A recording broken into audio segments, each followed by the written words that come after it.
Okay, we should now be live on YouTube. Can someone in the chat just, even if you want to watch on TikTok, just real quick, do me a favor, okay?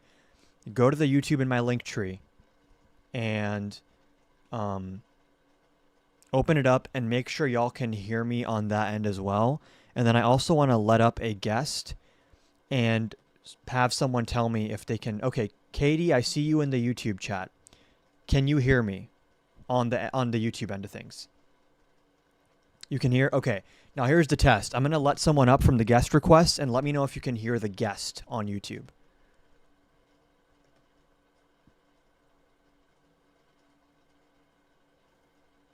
Hey, how old are you? Yo, what's up, man? Not much. How old are you? I'm 18, man. Okay. Can you just say some stuff? Testing 1, 2, 3. I want to make sure the people on YouTube can hear you.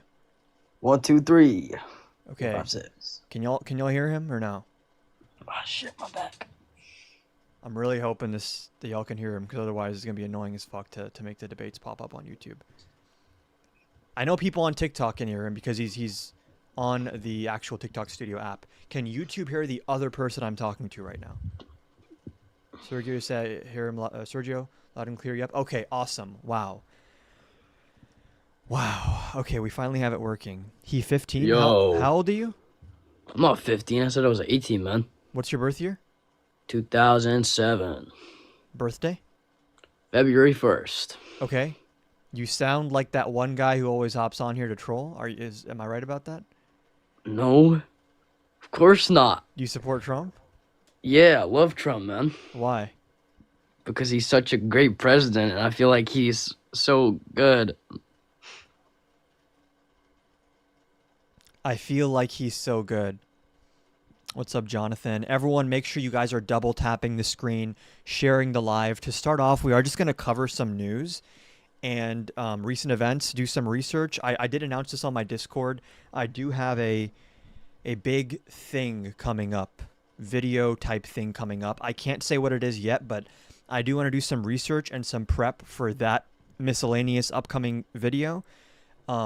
So we might do some debate prep on stream today as well. And maybe if you guys read between the lines, you can figure out what exactly this is, although I won't confirm or deny until it's actually set in stone and it's actually been filmed. But y'all will love it when you see it when it's out. Okay, again, everyone watching on TikTok, I'm also live on YouTube if you want to see full screen, wide, what is it, 16:9 aspect ratio. YouTube is in my link tree in my bio. And by the way, I know every time I go live, people ask me, do you have a Venmo? And I always say, I don't have a Venmo. I only have a Cash App and PayPal. Well, starting today, if you go to my link tree, not only can you go to my YouTube channel and watch on there, the live, you can also now, if you want to help support the radical, lunatic, leftist cause or whatever, we have now Cash App, PayPal, and finally Venmo as well in the link in my bio. So who do we have in the guest request right now? I was going to do debates later. We'll let up this Johnson person if it's not the same guy from earlier. How old are you? I will always love you, Adam. Okay, I love you too. It's the same guy. So for now, we are just going to go to the news section of today, and then we will switch to debates later. And I'm glad y'all are enjoying on YouTube as well. And it makes my life easier because then I can just clip up the YouTube VOD and upload clips of the live later on. So these VODs will be available on YouTube. I'll make sure it's public. I want to first cover this. I have not watched this yet. Before I cover it, can everyone on TikTok and YouTube see what I'm looking at right now? And maybe I should move over my chat. Can everyone see my screen? From Red Wave Press. Yes? Okay, great. YouTube people, can y'all see it as well? How nice to actually have my live working on two It's been too long. I'm glad I got this working. You couldn't take 20 Democrats and put their heads together, would not be as intelligent as Vance. I actually think JD Vance is extremely intelligent. I just think he's a bad person, right? When I look at people that are in MAGA, that are like very, very smart people, they to me are the most dangerous, like with the least integrity, right? So when I look at Vivek Ramaswamy, JD Vance, Ben Shapiro, these are all like Ivy League educated law school people who are, I think, above average intelligence, and they choose to sacrifice whatever values they might have had before in the pursuit of power. We can see the tweet. Okay, great. Let's watch this, okay? Uh, yeah, let's just watch this. I actually haven't seen this yet. I'm curious. Analyst Harry Ettenharry, we saw the troops. We've talked about air traffic controllers. Not clear their pain. Please tell me y'all can hear this also, the actual video on YouTube and TikTok.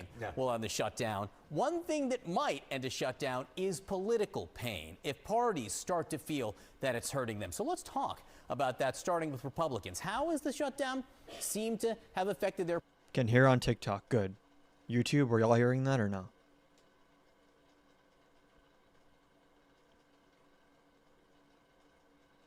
Okay. Wow. How great is it to have this actually go off without a hitch? Okay.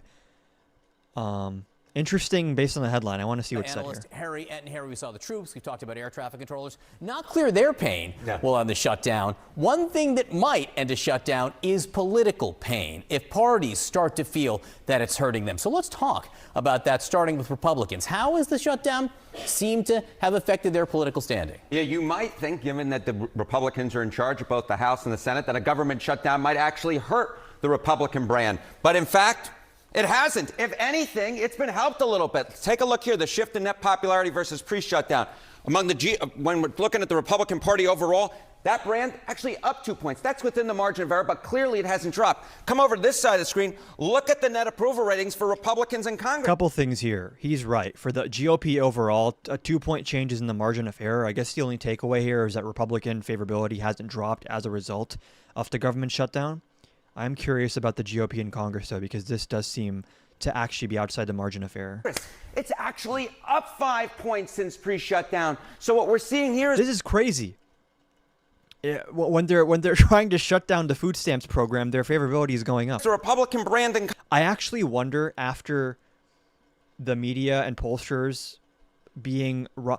First of all, when people say that the polls were like really, really off in 2024 and like that election proves that we can never trust the polls all kind of showed exactly what happened, right? Which is like a race within the margin of error where Trump is up 1 to 2 points, which is like pretty much exactly what the results ended up being, right? So number one, this narrative that like polling is just totally fake and they've, pulled out of thin air, not true. Now, if you look back at 2016 and I think even 2020, and even look at the crosstabs in 2024, there are certain demographics in areas within which Trump's support has been underestimated.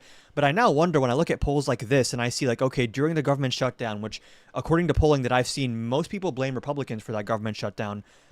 I wonder if now these pollsters are overrepresenting Republican opinion. I'm not saying that that's the case. I'm just wondering now if we're going to see an inverse where because there's this narrative that pollsters are underestimating the right, that they kind of overcorrect. And you see these polls where like the GOP numbers are up and their favorability is up, but then when the actual election rolls around, it ends up not being as good as you think it is. Maybe that's not the case, but I would be interested to see how this actually pans out in the midterms. Congress has actually improved somewhat compared to where we were pre-shutdown, despite the fact that Republicans control. And that's the math that John Thune and Mike Johnson are looking at is, well, hey, why should we give, and electorally speaking, when our brand has actually improved a little bit? Now, we say their position is getting better. With whom? Yeah, okay, with whom? So I think it's two groups that it's so important to keep an eye on. All right, change in the Republican Congress's net approval rating versus pre-shutdown. It's rallying the base for sure. Look at this, the net approval rating up 12 points versus... That's not surprising. I'd also assume that the favorability of the Democratic Party is up with Democrats during the shutdown, right? Because finally the Democrats are at least somewhat doing something to stand up to him. This is pre-shutdown. But it's not just with the base. It's also with the middle of the electorate. Look at this, among independents. This is not a good number. This is just objectively not good.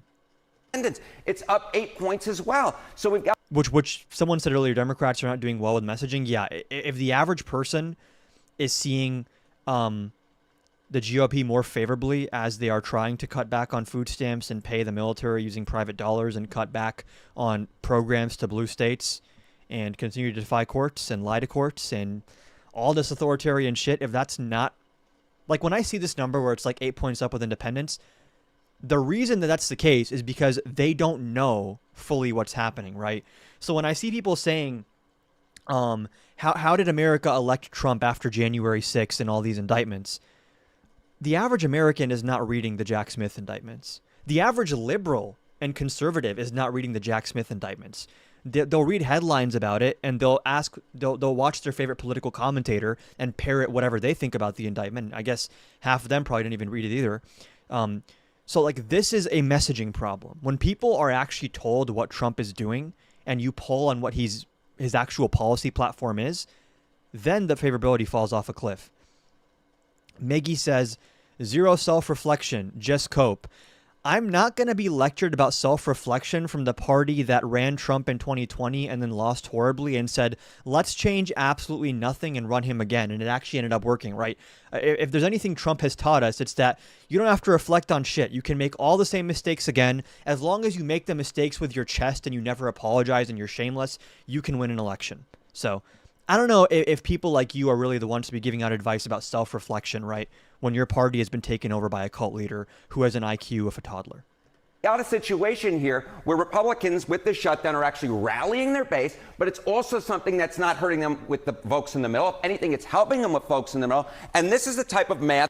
Dems have to stop being so soft. Said by, I'm assuming, a member of the party that wanted to arrest pro-Palestinian protesters for expressing their thoughts, that wanted to take Jimmy Kimmel off the air for expressing his thoughts, that want to get people fired from their work for making dark jokes about Charlie Kirk. We're the sensitive ones, apparently. Okay. That if you're Republicans, you like to see, right? Because something could rally the base but alienate those in the middle, or something could rally those in the middle but alienate the base. But the truth is, we're not seeing that. What we're seeing is... And then we get the deflection. Democrats didn't cancel anyone. Notice how he doesn't engage with anything that I said. It's always like, how can we switch the frame of the conversation to talk about how bad the left is?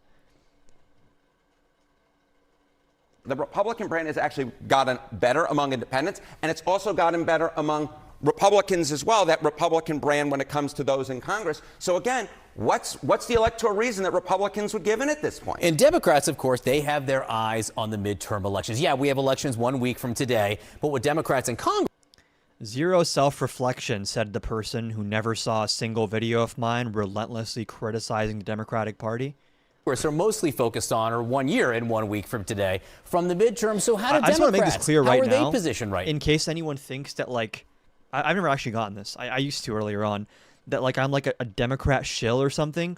I dropped a video in 2023 saying that Biden should not run for re-election. And all of my feedback on that video was from other Democrats saying, what the fuck is wrong with you? We have to rally behind Biden. I also got a lot of shit from my own audience after the debate against Trump when I said, okay, Biden needs to drop out. This is ridiculous. So I have criticized the Democratic Party at the expense of my own audience criticizing me. And some people saying, you've lost me as a viewer. I will refuse to keep watching you. After I said that Biden's brain is mashed potatoes, he should never have announced for re-election ever. So just to make that clear, I am an independent, actually. I'm just not a crazy psycho person, so I don't make false equivalencies between the Democratic Party and Republican Party when one is clearly way better and the other one's trying to destroy the country, right? So. Right now. Yeah, so, I mean, look, the generic congressional ballot, which traditionally Democrats have done really well on, and if you look at this point back when Trump was president the first time around, Democrats are up 11 points. Look at where it is now. Democrats are ahead, but they're actually only up 3 points. You lost me, bro. Can't believe you shit on Biden, a.k.a. God. These polls are interesting. I've seen a lot of polls where you look at the generic congressional ballot, right? And Democrats' numbers prior to the 2018 midterms were crazy good, right? And we did very well in the 2018 midterms. And what's shocking to me is that Trump 2 is so much worse than Trump 1. And even if you're someone on the right and you're like a MAGA person and you don't think he's worse, I think even the right would agree that Trump 2 is going way farther and implementing way more of his agenda than Trump 1 did, right? So whether or not you like Trump's agenda, I think it's undeniable that in his second term, he's had a lot more leeway and has gone a lot farther in effectuating his agenda, right? I think that's a bad thing. But what's interesting to me is as Trump has done that, and you see his approval is actually underwater, even on things where in his first term he was above water, like immigration and the economy, right? Like in Trump 1, I think he was always above water on the economy, except during some points during COVID. What you see now is when Trump's favorability is lower, even on his supposedly strong issues, Democrats actually have less of a lead in the generic congressional ballot, which is weird. It's just weird. Which there's a few possibilities here, right? One is that Democrats still have not, and I think there's some truth to this, Democrats have still not figured out how to actually get to the heart of what is Trump's appeal. with independents, right? Trump's appeal with independents is very different than Trump's appeal with his base, right? The people that won Trump the election in 2024, the working class, especially working class black men and Hispanic men who typically don't vote for Republicans, the reasons those people support Trump and these like low propensity voters turned out for Trump is very different than why the average MAGA hat wearing person voted for Trump, right? And until Democrats can address that, whatever caused people to vote in that way, that crowd of people, until they can address that, it's going to be hard to change these margins. Secondly, it could also be what I brought up earlier, which is that a lot of these pollsters are oversampling or overweighting the right or right-leaning voters such that whatever we're seeing in the polls right now is not going to be reflected in the actual midterm results. So there's like a whole lot of reasons that could explain this, but it is worth noting, right, that Democrats now are in a way worse position electorally than we were at this same point in Trump's first term, even though Trump is doing way more psycho shit this time and his approval rating on all the issues is actually worse this time. So it goes to show, actually, that a lot of what drives Trump's popularity is that the brand of the Democratic Party is in the toilet. It just is. Not to say the Republicans have the best brand name, but when the average person hears like Democratic Party, they usually don't think of anything great. Best case, they think, okay, I guess I agree with them on healthcare, but they're extremely weak. This is, in fact, the worst position Democrats have been on in a generic ballot at this point in midterm when there was a Republican president in the last 20 years. And this is no different from pre-shutdown. So Republicans aren't losing on this metric either. They become more popular, and they're actually in a pretty good position for them historically when it comes to the generic congressional ballot. This is a concerning number for Democrats, would you say, in Congress? This is a concerning number for Democrats. It is, because plus 3 points is like in the margin of error. It's considerably worse than they traditionally do in midterm elections when there's a Republican president. Harriet. Because here's the thing, even if the election isn't close, there's all this rigging that's going to take place hypothetically, allegedly in GTA. You know, we don't know for sure, but we kind of know for sure, but like hypothetically. Where like they're going to redraw these districts to add more red seats. You're going to see ICE at polling places. You might even see the National Guard going in to seize voting machines, right? So when you have all these structural things that are designed to suppress the blue vote, and regardless of that, you already have the Democratic Party doing so poorly in the generic congressional polling. Not a great recipe. Not a great recipe. Let's switch over now to YouTube. There are a few things I want to cover. First, I want to watch this Luke Statistics are a little bit, and we'll see how deep we get into this. And I want to do a bit of a research stream today to prepare for a debate I may or may not have coming up with a person who may or may not be a pretty big person. I want to do some debate prep for that, but first, Would you be in a foxhole with Donald Trump or in a foxhole I with just want to Kamala? watch this for a little bit because Luke did so well here. Like this was one of the best surrounders I've ever seen. Not in that like the people he was debating were like super intelligent or correct, but like the vibes were just so much better here. He was so good at de-escalating the personal tensions, and you notice that like with these boomer Trump supporters, there is just something different about boomers compared to Gen Z, where like even these boomer Trump supporters, they're wrong on virtually everything. But like, did anyone else get the sense that like they do just seem to be like fundamentally more decent people, at least from what I've seen, right? Like they seem to be like less, at least the people in this video, right? Compare this crowd to like the Gen Z MAGA crowd. It's like the Gen Z MAGA crowd is so much more mean-spirited and like hateful and like nasty. Whereas like a lot of these older Trump people, it's like they drank the Kool-Aid. They have no idea what the fuck they're talking about, but they still give you a little smile and like a little cute remark. Like they're like not like these evil people that like want to rip your head off, right? Like they don't have that like mean-spirited nature to them. He had an option to go into the foxholes, and he lied multiple times to not get drafted. I focus on let's get the population healthy. Like, yeah, We this got a bunch- guy, his debate with this Mr. Clean, I just want to watch through that because it's like, this is so instructive of like how I wish conversations could be. It's a pleasure. Nice to meet you. And I want to clarify, like, I'm not saying this is the case universally. I'm sure there's like a lot of asshole boomers, but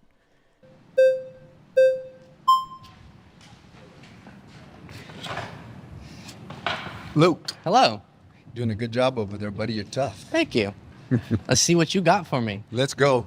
So you agree Trump's lying when he says foreign countries pay the tariff, I don't say he's lying, but he's wrong. but I'm saying it's not the complete truth. It's not true at all. Because everybody is involved in who's paying tariffs. Ultimately, it's the companies doing business, but then ultimately it ends up with the consumer.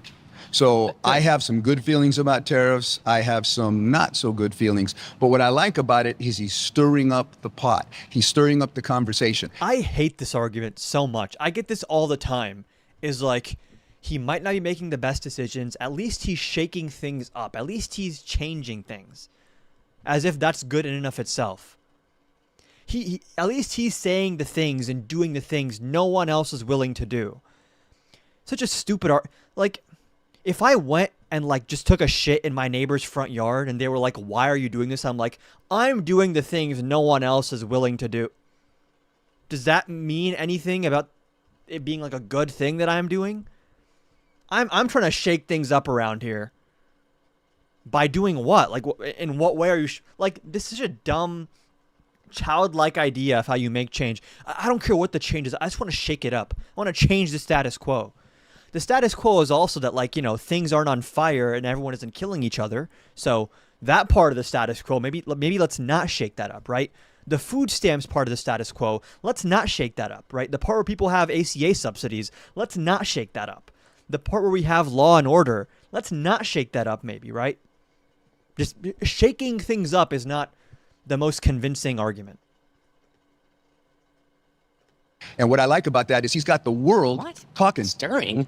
I don't want to stir if I have to pay Oh, more. I do. Stop Oh, stirring. I do. You want to pay more? I want to stir it up. You want to stir it up. Absolutely. You want I like to the lose world. jobs, which we have No, I happened don't like last jobs. month. I don't like We lost jobs. jobs in June for the first time since the first time Trump was president. I don't like All losing because- jobs. I agree with you. I don't like Okay, losing and- jobs. well, But then what I why like would we is say it's fun to stir we it have up? to get excited about what's possible and the future for our country and what we're calling MAGAnomics. I'm excited because it's based in capitalism. It's based in free trade. Many things you can say about MAGAnomics. Free trade, not one of them. Capitalism, I guess.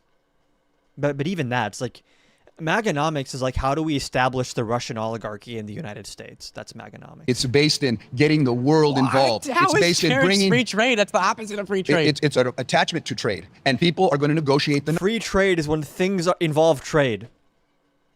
It's attached to trade, right? Tariffs are attached to trade, and the trade is free, so it's free trade. Number. I mean, you know the history of tariffs. It used to be this, and now it's that, and now it's becoming a new thing. But tariffs are just a part does of that it. mean? By the way, tariffs. I'm so glad Jubilee is having people like this on. Luke Beasley is fucking awesome, and they just filmed one I saw with Adam Mockler, and Adam Mockler is sick. He's one of the best people, if not the best person doing this right now on the left. So I'm looking forward to that episode as well. They're just a part of doing business. It's just No, that's all it's it a is. trade. It's a trade barrier. It's a tax. It can be a barrier, but you And negotiate. so- well, if you don't wait. negotiate in business, Again, just so everyone knows here, in case you're next, I don't think you can never use tariffs for anything. There are certain critical We're in industries, agreement. but Trump is using them on everything, on that's all of one these thing countries. that he has so many which is strategies. causing- Luke. Strategies. You need multiple strategies. Have you met him? Strategies. AI. Look at AI. Look what he's If you doing. wanna- if He's you wanna made do, like, the claim. semiconductor tariffs, that would be one thing. But instead, he's doing it on- Semiconductors is a on good category. Brazil I'm glad and we agree coffee. on that. A great.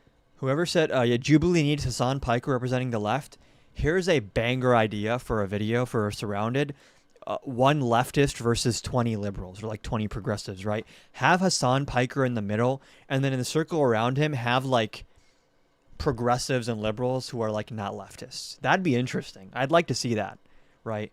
I don't think Hassan would ever do that, but Great negotiator doesn't limit himself. He takes as much as he can and he puts it here. Those are and just then like we come up. floating fun Negotiations words. are real, bro. It doesn't mean anything. No, they're real. He's not If you negotiating don't with most nego- of the countries. He's sending letters with just, this is your tariff rate, and then we pay more Okay, for tariffs is one thing. Let's move on to something it. else. That's the main thing. Okay. Another thing about these, like, Trump is doing these negotiations. We've secured a 100 million trillion billion dollars in trade deals.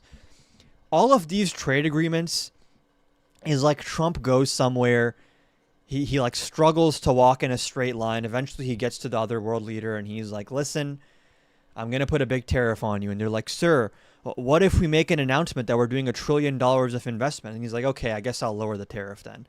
And then they just look at the camera and say, we are going to invest big in America, trillions of dollars. There's no written proof of this. There's nothing binding. There's no specifics on which company is doing the investment and where and on what timeline. Because Trump doesn't give a fuck about specifics. They give him his little talking point and MAGA runs with it. And apparently this is a trade deal. When someone just gives you like a very vague statement, that's a trade deal now. Well, let's go next to, I think, demand side economics where you really invest in community. That's a trade, trust me, bro. There's no deal there. Hassan thinks Jubilee's content does more harm than good. I actually have... That's like half true. Here is the truth about Jubilee. Jubilee is pop politics. A lot of people, their only engagement with political content is to watch Jubilee videos. They're not turning on the news. They're not reading AP Reuters, New York Times. And I noticed there's a tendency on the left to be like, I don't want to go platform these spaces or platform these people or engage in this like brain rot politics. But here's the thing. MAGA and the right thrive in these kinds of brain rot, short form, pop politics, not a lot of nuanced spaces where it's all about clips and sound bites and rhetoric and framing. They thrive in those spaces. And that helped them in 2024. If the left wants to do well, you have to compete in these spaces. You can't just say, I hate these spaces are so bad. No, you have to enter the space and compete in the space and then win in the space. That just has to happen. Which is why, like, I do a lot of TikTok content, right? You need short form, digestible stuff coming from the left. I don't need a 30-minute video explaining how a refundable child tax credit works. The average person's not watching that.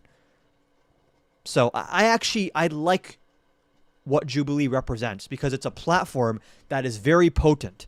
And if you get well-spoken, intelligent people from the left on Jubilee consistently, I think that does more harm than good. And yes, you are correct. I like the people that I've met at Jubilee. They're always very, very nice, very considerate. I think they're well-intentioned, the directors and producers. I don't know who does the editing, though. I'd like to talk to the editors. The editors make some interesting choices, which some could call deceptive.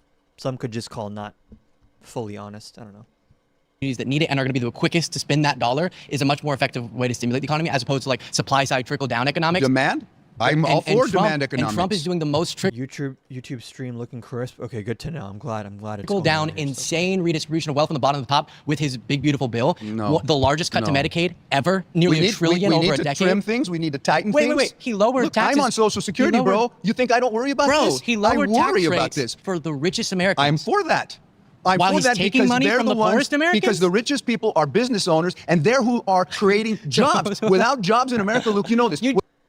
They should have fact checkers sitting in on these conversations. Has anyone noticed the cultural shift we have seen on the concept of fact checking from 2016 till now? That's played like such a big role in the this like development of like two different realities that people live in. It was considered just like standard practice that like you have to fact check things back then. You have to make sure that people aren't lying. Matt Nuclear cooked you? Okay. Yeah, he cooked me so hard. When you look at like this concept of fact checking, it used to be considered commonplace, and then the right was like, oh, fact checking is biased. Checking facts is left wing.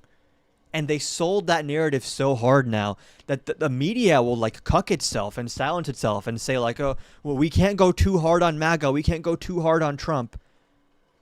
So now there's never any fact checking. The news just says Republicans say Democrats are giving benefits to illegals. Democrats say this isn't true. That's how you're going to frame it? That's how you're going to present it? Really? You'd get laughed out of journalism if you did that in 2015. It's so crazy how much MAGA has made the media and pop culture institutions capitulate and cower and be so afraid of like, oh, we can't be too mean to MAGA. We can't fact check them. We can't call them out on their bullshit, because if we do, they throw a tantrum on social media about bias. Here's the thing, by the way, to CNN and MSNBC and all these and ABC, it doesn't matter what the fuck you say. MAGA is going to call you fake news, enemy of the people, no matter what you do. Even if you bend over backwards to give credence and charitability to the Trump administration, doesn't matter. They still will hate you. If you're not licking Trump's boots 24/7, they will hate you and want you jettisoned from the country. So stop trying to do this both sides shit. Like, I'm not going to give you a both sides conversation between the arsonist and the builder. The builder says we should add another floor to this house. The arsonist says we should burn it down. What do you think is better for the house? That's not a matter of opinion, actually. There's like an objectively correct answer as to what is better for the well-being of that house. Without a job, Luke, in America, without a job, you have nothing. You have no shot at anything. Right. It's the most important thing. Ripping away funds to critical programs hurts This is a people's community. capitalist- They now have less money. If you guys are enjoying the live, make sure you are double tapping the screen on TikTok. Make sure you are following above. Make sure you go to my link tree. If you want to watch the live on YouTube, we are also live on YouTube. If you want to help contribute to the radical leftist lunatics and thugs such as myself, Cash App, PayPal, and Venmo are all links in my link tree in my bio. Money. They have less gotta ability tighten- we to gotta spend tighten up. money We gotta in the tighten up. community. We give too no, much out. Let's just Too focus. much. Let's focus. Did you Let's just shush focus. me, Luke? I did. Come I on, that's apologize. disrespectful. I apologize. I All apologize. right, Okay. you're forgiven. I apologize. But Shushing me. Get out of here. I love this little thing. You'd never get this interaction with someone under the age of 30. As horrible as this man on the right is, and as horrible as all these people in the circle are in terms of just being ignorant, being wrong, just not being connected to reality in any way, as you know, ignorant as they are, they don't seem mean-spirited. And I think that actually does matter. Like, there's something about how you approach these conversations on like a psychological level that makes a big difference, whether or not your views are like reprehensible or incorrect, which I think matters, right? Send me 100. I promise I'll donate 50 to what? The radical left lunatics and thugs, such as myself. I just think I think this is, it's sad that this doesn't exist anymore. By the way, across the board politically, like, I feel like the under 30 crowd on the right and the left right now is just like it's like a lot more common to just be kind of an asshole, and like basic respect and kindness are considered like, I don't owe you that. I guess you don't owe anyone that, but like it's generally good to try to be kind to people, especially if you want to bring them over to your side. You can't antagonize everyone. You have to make a genuine effort to try to be kind to people, bring them into the fold. If they respond to that by being assholes, then you reciprocate their energy. But I don't think you should open up with that. So like, man, I just love this interaction. We give too much just, out. Let's just too focus. much. Let's just focus. Did you Let's just just shush focus. me, Luke? I did. Come I on, that's apologize. disrespectful. I apologize. All right, Okay. you're forgiven. I apologize. But Shushing me. Get out of here. but do you agree? Let's just focus. Okay, I'm fine. That's so wholesome. That is so, dude. If this was like a young conservative Nick Fuentes fan, or even like a young Charlie Kirk fan, and Luke shushed them, they'd start dropping slurs. You don't belong in this country. Fuck you. Like, they would start fuming and freaking out. So like, props to Mr. Clean for the reaction. And At the props same to time, Luke for one being of the able biggest to giveaways de-escalate consistently throughout this. is to the wealthiest 1%. He's also, which is increasing our debt. He's also cutting Medicaid. So it's not about tightening up, because he's increasing the debt with these tax cuts for the rich. Medicaid. And he's cutting Medicaid. That's not tightening up. It's expanding but for the rich. I can talk about Medicaid. Medicaid has been taken advantage of. You slapped my hand. Well, I hope it's okay. Medicaid has been taken advantage of. People are getting Medicaid. They don't deserve Medicaid. They don't qualify for Medicaid. It's not okay. So I like it. I like that Notice he how trimmed you like don't want to pull your hair out even when the conversation is like devoid of substance on one side. Just having this like underlying I don't hate you energy goes a long way to making the conversation listenable. Like, compare this conversation to the destiny surrounded, which is like a pain to get through. Medicaid. Makes $1 trillion I support over a that. decade is going to cut a bunch of people who do rely on it, who aren't scammers Well, we or need fraudsters. to get them That's just healthy. mathematically We need true. to get them healthy. I focus on let's get the population healthy. We got a bunch of sick Well, we're not people. going to do it by taking away their health care. Well, let's put the money into What? fitness and health programs. I like that. He's not doing that. He's I like giving it to rich people. No, programs to get you healthy. I not know. heal you One after way you're you can sick. say, no. This is the best you got, bro. Come on, Luke.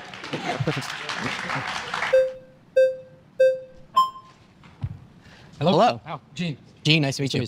Okay, so about tariffs, it's actually very simple. All we have to do just look what happened before. Damn. The MAGA always pulls up with the facts.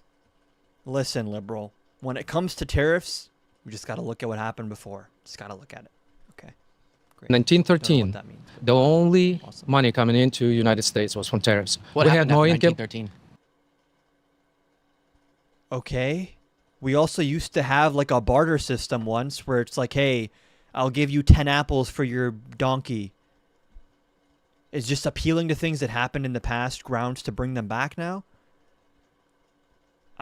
If I ever get on CNN or Piers Morgan, I'm going to start making these arguments. Just look at what used to happen. We used to be able to trade fruits and vegetables for livestock in wooden shacks on the street. Why don't we just do that again, liberal? Yeah, something bad happened, Yeah. but not because of that. Okay. The tariffs was bringing so much money that we could was able to buy the land. We could borrow the money to other countries. Everything was fine. When people make these arguments, tariffs bring in so much. Oh, you like when revenue comes into the government? Me too. Let's raise income taxes on the wealthy. Let's raise capital gains taxes on the wealthy. Let's raise the corporate tax rate a little bit. That, if you just want to bring in more revenue, that stuff seems great probably. And the upside of that is like it's not regressive. It actually hurts the rich more than it hurts the poor, unlike tariffs, which are regressive. Then there was a creation the And also, finan- by the way, when Republicans are like, we need to cut corporate taxes, we need to slash red tape, because when you cut corporate taxes, these businesses, they can invest more in their workers, they can invest more into capital. Oh, so you want to make sure businesses can invest in capital and employees? Then why do you want to tariff them? Because just so we're clear, corporate taxes apply to profits. The pool of money that you use to invest in your expenses is not the same pool of money on which corporate tax rates are applied. Corporate tax rates are applied after you've paid your employees, after you paid for your equipment. All that stuff is written off. It's not taxed. And then whatever profit you have left, that profit is subject to the income tax rate. In fact, the only tax that hurts production that I can think of is a tariff, because tariffs are actual production side costs. Tariffs actually do change how businesses invest.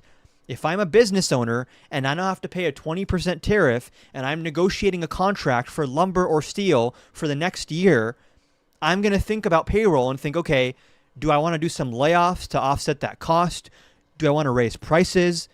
Do I want to hold off investing on XYZ equipment? That actually has that effect. So like what Republicans claim corporate taxes do is what tariffs actually do. But it just goes to show how incoherent their economic policy is. financial system. Okay, Now, well- but the history has Yeah. the facts, right? We had economy running beautifully just These on the tariff, lines, the history has the facts. Yes. with no True. income Yeah. tax, no land tax, nothing else. We didn't have Why that, is it? yeah. Why is it not going to work this time? So we have a fundamentally different economy, and I think you have rose-colored glasses about that time, and we then went into the Great Depression not too long after No, that. no. But, This but, is the but let's hard- focus. Also, it's like it worked then, it'll work now. Yeah, but what if there's better ways to bring in tax revenue? Ever consider why we stopped doing the tariff thing and switched to other stuff? I'm sure there's reasons for that, maybe. But we have a fundamentally different economy. Unless you want us to get rid of Social Security, Medicaid, Tariffs are good because it trickles down onto minorities. I don't like how that sentence sounds. I don't know what it means. care, Medicaid completely, then it's not going to make any sense for us to pretend like we can go back to a time where we had a fundamentally different tax structure. So Anytime I hear about something trickling down onto someone else, I just start thinking of the Steele dossier. just because we were talking about it before, we've done a lot of tariff talk, and I think I made my point on that. I would love to hear your stance. Because I thought we were populists in this room, MAGA populism, but we're okay giving huge tax breaks to wealthy folks while you're ripping away healthcare from millions of Americans. Because that's an economic What policy, is your to be clear, fact too. that wealthy getting a tax break? Oh, that.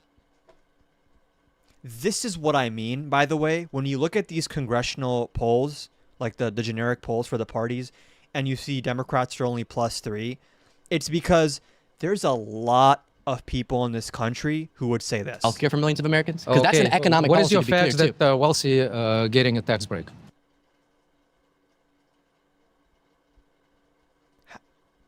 Trump's whole thing is tax breaks for the wealthy. The only major part of his agenda that actually passed into law in his first term was the Tax Cut and Jobs Act. The fact that this is like not ubiquitous knowledge that Trump cuts taxes for the wealthy is why you see Democrats +3 in these polls instead of Democrats plus fucking 30. Oh, that was in Trump's big, beautiful bill. Every single individual Absolutely not. trillions. It was. Absolutely no. They'll put a fact Absolutely check on not. screen, Okay, yeah. the fact is, the tariffs bring money right now in. And here's what he's proposing with the money we're gonna do. The people who's gonna make less than $250,000 will get payback. People He's not who's going to give that to making- you. I promise. You can't see the I future, can. right? What does this even mean? $1,000 will get paid back. We'll get paid back for what? From where? How much? Like, does he mean that, I guess, the tariff revenue will be turned into a dividend and split between working class people? People He's not who's going to give that to making- you. I promise. You can't see the I future, can. right? I can. No, you can't. I really can. Look at my eyes. You can't. It's a You have a delusion. deep sadness in your eyes. In my- No, so, I mean, okay, maybe you That's want, maybe wait for him to crazy. give you some sadness in your eyes. I can. Right? I can. No, you can't. I really can. Look at my eyes. You can't. It's a You have a delusion. deep sadness in your eyes. In my- No, so, I mean, okay, maybe you wait, Damn, bro just clocked half of MAGA. So maybe wait for him to give you some paycheck, but in the meantime, he's ripping away healthcare. In the meantime, Did you guys see that Onion article? Again, make sure y'all keep double tapping the screen, sharing the live. I'm live on YouTube as well. Linktree in my bio has my YouTube, my Cash App, my PayPal, my Venmo, my Twitter, and my other links. Did you guys see this tweet? I think it was like from the Onion. And yes, this is like one of my first archive lives on YouTube. I'll make sure the VOD is public. That was like qualifications to how to join ICE. Step 1. Hold on. I want to pull this up.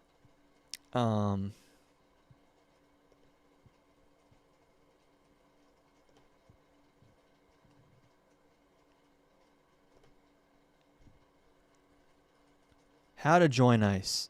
Step 1. Be born with something just missing.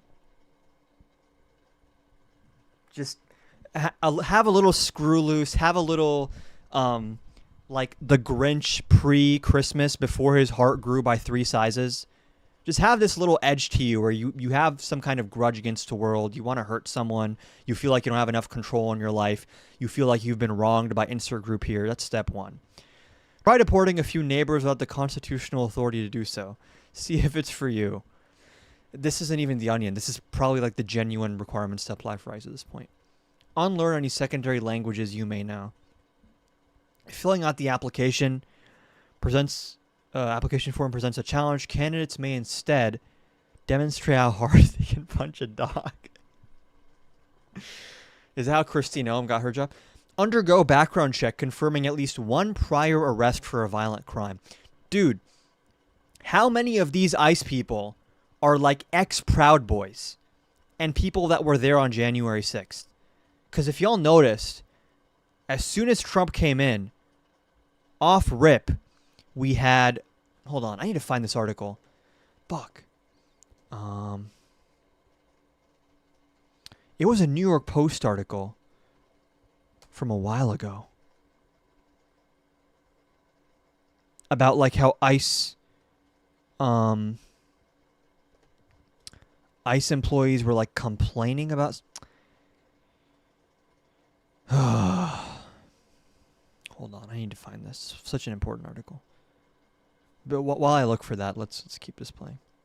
Meantime, he's taking away SNAP benefits. In the meantime, he's giving huge tax breaks to wealthy folks. That's deranged. We just had the the biggest fraud uncovered in Social Security and Medicaid, and it happened under this administration. Under Trump? Yes.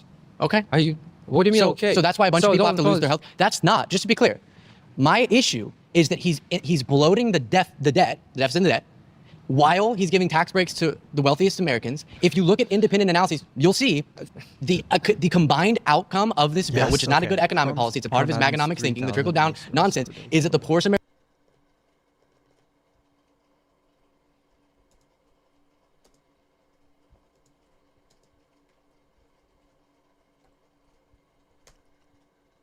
Yes, from June.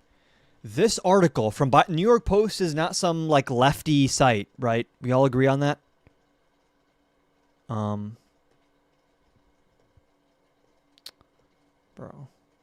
I hate Windows so much. I got this whole ass laptop just to do TikTok Live Studio. Mac is so much better.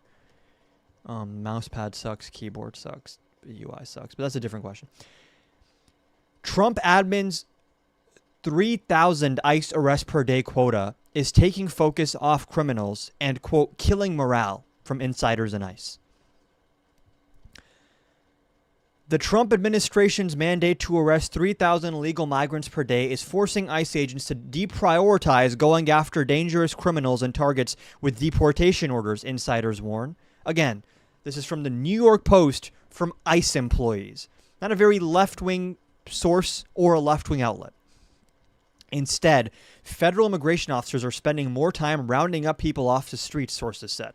All that matters is numbers, pure numbers, quantity over quality, one ICE insider told the Post.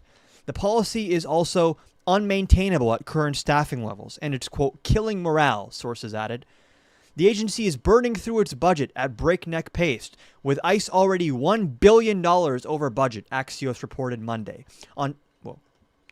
On Sunday, Trump doubled down on his plans to deport illegal immigrants, saying ICE agents would carry out the single largest mass deportation program in history in Democrat-led cities like New York, Los Angeles, and Chicago. Agents are desperate to meet the White House's high expectations, leading them to leave some dangerous criminal illegal migrants on the streets and instead look for anyone they can get their hands on at the local Home Depot or bus stop. This is crazy. So never let these people tell you they care about law and order. They care about getting dangerous criminals out of the country. No.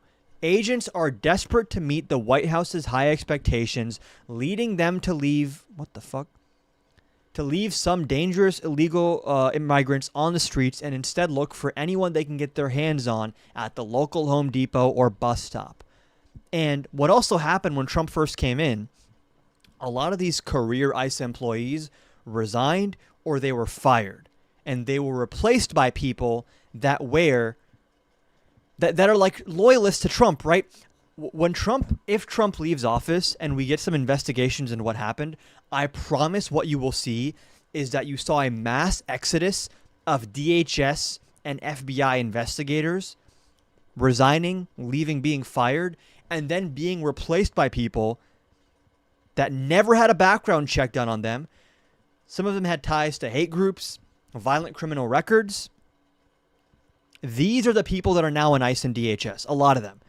They never got background checked. They were in the crowd on January 6th. They're part of the Proud Boys. They're part of all these groups, the Oath Keepers, whatever it is.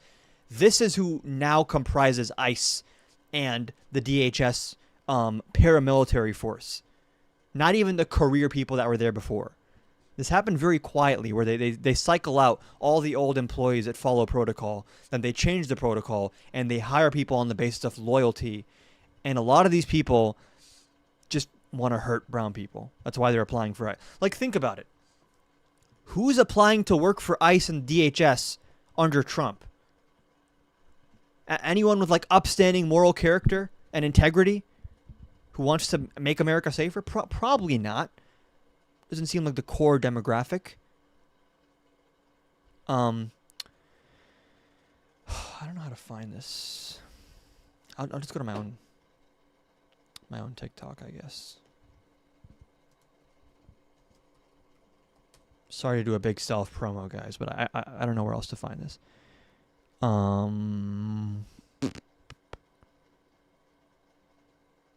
am I looking for?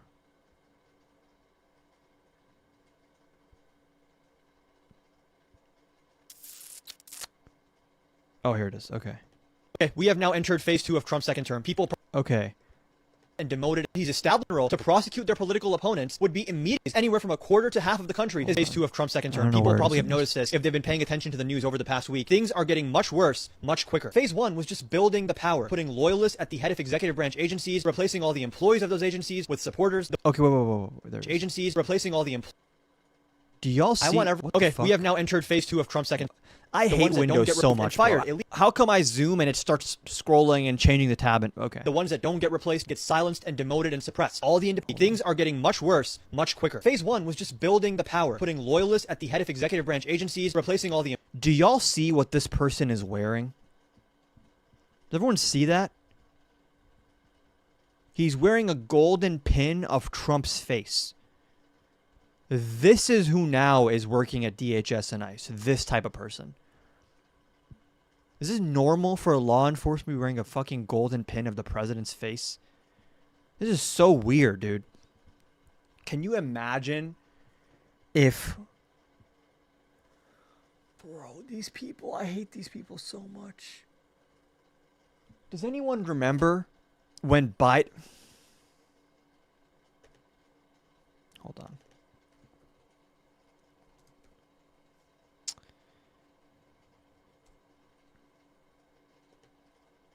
American site. The double standards are just insane, right? So like having police officers who are hired without background checks, federal police that have ties to extremist groups and are clearly violating people's due process rights, including citizens, brutalizing asylum seekers and citizens, wearing fucking golden pins of Trump's face. That's fine. That's acceptable. If that's fine and that's acceptable, I wonder what are the real controversies that really get the right going, right? If it's not violation of due process, if it's not a paramilitary force violating our constitutional rights and liberties, what is it, if not that really gets the right going, that gets under their skin, that gets them motivated, that they think this is too far, this is wrong, this needs to stop? I wonder what it could be. Joe Biden gives the most dangerous presidential speech in modern history. Oh my goodness. This speech apparently is worse than the speech Bush gave when he said we're going into Iraq. This is worse than the speech that Trump gave on January 6th. This must be pretty bad stuff, guys. I wonder what we're about to see. Horrors. We're about to see horrors that are incomprehensible. Joe Biden delivers the most divisive, demagogic speech in modern American history, demonizing half the country as opposed to democracy, liberty, and... I hate when the president demonizes half the country. I hate when liberals do that, except when Trump says, actually, that everyone that doesn't like him is the enemy from within and vermin and scum, and that Kamala Harris was a fascist communist. Other than that, I hate when presidents call half the country evil. Trump does that, but it's different because it's Trump and I'm Ben Shapiro, and I'm victim of audience capture, and I have no integrity and no spine. Decency, while insisting he was only there to restore unity. I'm Ben Shapiro. This is The Ben Shapiro Show. The Ben Shapiro Show is sponsored by ExpressVPN. Protect your online privacy today at expressvpn.com/Ben. I, honest to God, never thought I would see something like this from Joe Biden, from really any American president. Last night, the president of the United States... Guys, this is going to be... I'm scared. Does Biden launch an attack? Guys, everyone take a deep breath, right? We have a leading conservative thought leader, and we already know we're about to see something bad, something dangerous. The most dangerous speech in modern American history. What could it be? Could it be Biden talking to top generals about how people that don't like him are the enemy from within and we need to start declaring war on blue cities and blue states? Could that be what he's about to say? Could he be about to call the results of a legitimate election fraudulent and fake and use that as grounds to attempt a coup? Could it be that he is announcing that he wants to seek $230 million from his own DOJ? I wonder what types of horrors we are about to see from Joe Biden. Man. Gave the most demagogic, dangerous speech I've ever heard from an American president, truly. And a lot of people out there right now on the left side of the aisle screaming about Donald Trump and his January 6th speech. I really hated Donald Trump's January 6th speech. But what Donald Trump did not do in that speech is declare that half the country was the enemy. Right. He did that in a different speech, in many other speeches. And he said he wants to use the military on the other half of the country because they're the enemy from within. And, you know, Stephen Miller did say the Democratic Party is not a political party, it's a domestic extremist organization, but I'm sure we're about to see something much more sinister. He did not declare that half the country was fundamentally opposed to the basis of the country. He attacked, I thought wrongly, the quote-unquote political elite who had skewed the election or whatever. But what he didn't do was label half the country, people who were just political opponents, his actual enemies. He didn't. Trump would never label half the country political enemies, ever. He would call them the enemy from within instead, and scum, and terrorists. But not that. Actually do that on January 6th. And when he talked about the press as the enemies of the people and all of this, the press went nuts. And I said he shouldn't have done that. But that was a talk about the press. That wasn't everybody who opposes my agenda. Right. Deserves the back of the American hand. The president, and all this in the name of democracy and equality, it was insane. Yeah. I want to begin with the image of the speech. This is going to be the takeaway image. Most people are not going to see the speech. Most people are not going to listen to the speech. What is this image about to be, guys? Let's brace There's going to be one ourselves. takeaway image from the speech. Presidential politics is all about image. It's all about imagistics. Whether you're talking about President Trump getting out of a helicopter and taking off his mask in the middle of COVID, or whether you're talking about Barack Obama standing on a giant stage flanked by the Greek Parthenon recreated in 2008. When you look at this image, the image that you're seeing right now of Joe Biden, this is the single worst piece of... Oh my God, bro. This is crazy. Are those red lights? Yo. Listen, I've said my fair share about, you know, he wants to steal the election. He wants to send red state troops into blue states. He wants to arrest his political opponents. He thinks half the country is scum. But what we're seeing here is a different level. We are seeing a red light in the background. One fist is already a call to violence, as the right has told us. Two fists up, mouth open, agape, eyebrows down, angry face, red light behind him. I'm trembling. Hold on. I had to actually turn my heater off because I started sweating naturally from seeing this image. Oh my. Is everyone okay to move forward? I should have given a trigger warning. This is... Okay. This is making me reevaluate a lot of my criticisms of Trump. Of presidential image making I have ever seen in my entire life. This is the single worst piece of presidential image making I have ever seen in my entire life. It is not close. This is an astonishingly bad image for the president of the United States, especially when he's declaring, I'm here in defense of democracy, and now I'm going to yell at you about how everyone who opposes me is an enemy of democracy. Let's count the ways in which this is a horrible piece of... I mean, first of all, let's compare it to some other images, just so you see how bad a piece of imagery this is. It's insane. Yeah. Okay, how about General Lux from Star Trek, from Star Wars? This is such a... Notice how Biden had a red background and this evil Star Wars person has a red background also. Trump would never have a red background except, I think, his RNC speech and like a lot of his speeches, but that doesn't matter. That's Trump. Wars, The Force Awakens. It's the same image. We're talking about the blood red background. Yep. We're talking about the dark outfit, the blood red background, and the people in the back. The dark outfit. It's so rare for people to wear like a black suit in politics. You should have been wearing a white suit with a blue background, maybe. Then it'd be better, I guess. Background or apparatchiks of the state. Yeah. Okay, we are talking here about Man in the High Castle when John Smith is first introduced in the Vauxhall. The Man in the High Castle, the TV show about how the Nazis won World War II and took over the United States, and you see a senior-ranking Nazi official giving a speech to the American public, reminiscent of, you know, this Nazi person. He stood in front of a microphone at a podium, and listen, liberals, deny it all you want. Here we have your president also standing at a microphone at a podium, just like the Nazis did. Now, did the right call us crazy for drawing connections between the Madison Square Garden rally and Nazi rallies that happened there? Yeah, because that's Trump derangement syndrome. But you know what's not deranged? To compare this to Star Wars villains and Nazis. And this video has 660,000 views. Thank God we're spreading some awareness about how dangerous the left is getting. In New York. I mean, like, it's this sort of imagery Yeah. The people who constructed this image, that was not Photoshopped, that picture of Joe Biden. That was a not Photoshopped image. I mean, Scar from Lion King. It's insane. What are they doing? Oh my God. Guys, it's uncanny. It's uncanny. We have the red lights, the angry. This is literally Joe Biden. Joe Biden wants to push his brother off a cliff and send hyenas after his nephew. But the left doesn't want you to know that. This is this was what was in the Hunter Biden laptop. And if Biden takes over again, there will be no livestock left in the Pride lands. No more rain, no more wildebeest, no more Simba. Mufasa's gone. So this is what the left wants for America. What are they doing? The answer, by the way, that means V for Vendetta. It is all the dictators that you have ever seen in film or on screen, Yeah.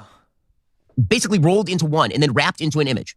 I'm so sick of liberals saying, oh, Trump's a dictator because he wants to arrest his political opponents and send the military in to steal voting machines and crack down on people that don't agree with him politically. That's such bullshit Trump derangement syndrome. How are we going to focus on that when we have Joe Biden giving speeches with red lights and two fists? The left is such a joke in this country. What is his team doing? What is his team doing? Well, I think the answer is they're a very online team. The people who work for him, they spend all day on Twitter. And so over the past few weeks, there's been this idea that Dark Brandon is rising. Dark Brandon, of course, is that meme that originally started in China of Joe Biden sitting on a throne made of guns with his lit up eyes, backlit by flames. You know, he's evil. I think that his team was like, you know what? That was such a cool image, man. It went viral online. Let's just recreate that in real life. And so you end up with this. Yeah. You end up with the actual picture of Joe Biden. Oh my God. Let's go back to the original. Yeah. You end up with the actual picture of Joe Biden in this picture. He needs to give a trigger warning. This image is like... Now let me describe for people who are just listening what is in this picture. Joe Biden is standing at the podium. This is an upshot. I believe this is from Getty Images. He is screaming at the top of his lungs. He's gripping his fists up in the air. Behind him is Independence Hall, the site of the Declaration of Independence and the Constitution of the United States. Blood red. Blood red. And behind him are two American Marines who are in shadow, except for their white-gloved hands. And behind him, there's a pale light that looks like, because of the way this is lit, it looks like the throne room of the Emperor from Return of the Jedi.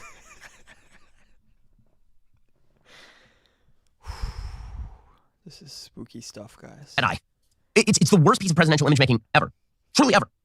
I mean, imagine the sort of thought that had to go into this. And they're sitting around a room, they're like, what can we do to make the president really look cool? Well, what if we take a historic American site?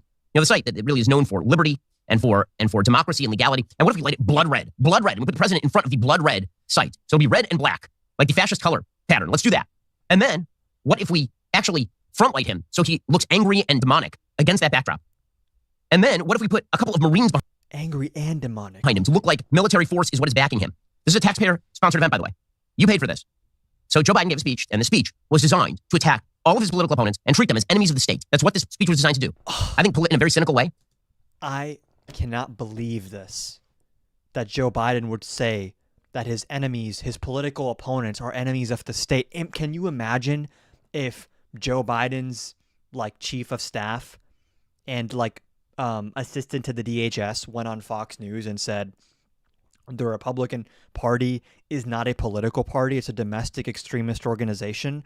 Or if Joe Biden signed something called NSPM 7 that said that anyone who just protests me is subject to investigation from the DOJ and the IRS? That'd be such a liberal thing of him to do. Not surprising. Trump would never do something like that. Because Joe Biden basically gave you two messages. One, everyone who opposes me is an enemy of the state. And two, violence is wrong. Yep. The basic idea here is to raise the temperature. I think this is more likely to result in acts of violence that Joe Biden is then going to use as a case to run in 2022 and 2024. Yep. I mean, this is extraordinarily dark stuff. We haven't gotten to the content of the speech. Just the imagery alone is extraordinary. Yep. Really dark, really creepy, really fascistic. Yeah. And man, did he... Fascistic. I mean, there's a reason that satanic, demonic, and pure... I hate... The left is so quick to call us patriots on the right fascists. Don't they know that fascism is when you have red lights behind you and you make two fists? That's what actual fascism is. Evil. We're all trending on Twitter last night because, man, oh man, the imagery associated with the speech. And you know what? It fits well within the rhetoric of the speech too. Because what Joe Biden said last night is, as I say, the most dangerous thing I have seen an American president say about half the country ever in my life. And I'm sure there are times, maybe before that in American history, but I was born in 1984. So I can only tell you what I have seen since 1984. The president of the United States going out there and saying that the half of the country that disagrees with, he has a 38% approval rating, half the country, more than half, that disagrees with him, that these are people who are associated with pure evil. He speaks about his fellow Americans the way that George W. Bush spoke about Al-Qaeda. So let's actually go through the speech now. We're going to go through it in real detail. I want him to. We in this country, Ben Shapiro is so right. We in this country cannot just label our political opponents terrorists and extremists. That's not that's fascistic to do. Unless Trump's the one doing it. Listen, liberals. When Trump does it, it's different. It's just not the same, okay? You don't get it. To speak in his own words. It's amazing. So this thing opens. Remember, it's a taxpayer-sponsored event, which means he's using. Make sure you're double tapping the screen, following up above. If you want to watch the live on YouTube, we are also live on YouTube. The link tree is in my TikTok bio. If you want to support also, Cash App, PayPal, Venmo are all linked there. All of the power of the office. This geriatric dotard. He's using all the power of the office, including taxpayer dollars, and all the imagery of traditional American republicanism, small r republicanism, in order to prop up a demagogic piece of fascistic speech-making. So here he was at the very beginning, and Jill is walking him out to the podium because he now needs to be walked from place to place as our president. And here's what it sounded and looked like. Notice the way he's walking is exactly how Mustache Man from Germany walked. Mussolini walked, like where you put like the one leg forward and the other leg forward. Picture perfect, identical type of walk. Leftists don't want to talk about that. There he is. I mean, he can barely walk. She's leading him out there. If this doesn't feel like the death of the Republic to you, I don't know what would. He's in front of Independence Hall.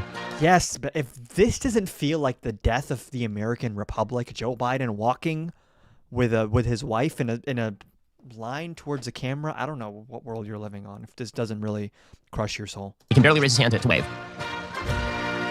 Okay, and then she ushers him to the podium, and he moves her off, and then he begins to speak. So he starts off by welcoming his fellow Americans. And by his fellow Americans, he means everyone who agrees with him. This was a pure campaign speech, but it is typical Biden. Laced through with the kind of seething hatred for his fellow Americans that I have not seen. Truly, it's despicable. Here's the President of the United States, Captain Unity over How dare you accuse me of doing satire? here.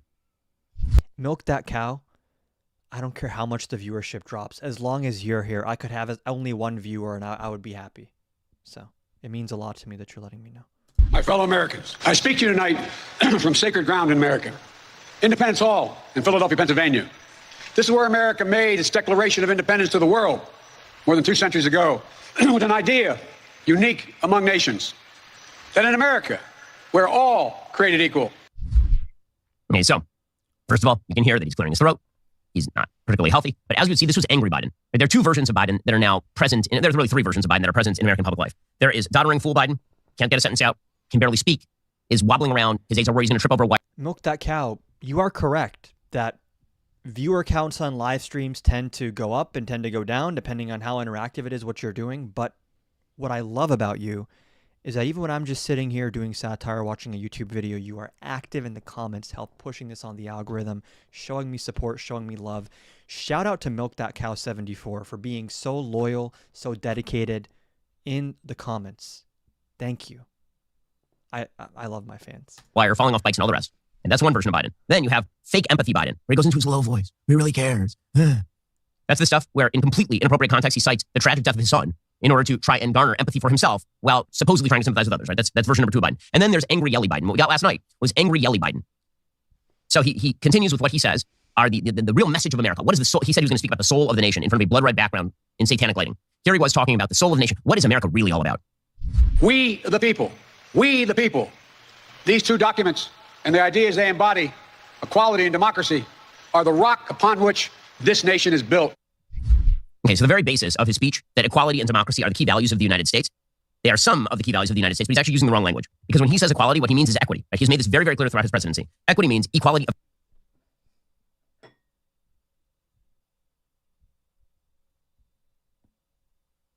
Yeah, pull a muscle reaching this hard. the outcome. It does not mean that you have equal rights under the Constitution. That is not what he cares about. He cares about equality of outcome. And if you oppose that, you're against equality. And when he says democracy, as it turns out, he does not mean the kind of republicanism, small r republicanism, that is discussed in the Constitution of the United States. The truth is, if you look at the Declaration of Independence and the Constitution of the United States, the key messages truly are liberty and republicanism, not equality and democracy. Equality and democracy are hallmarks of the French Revolution.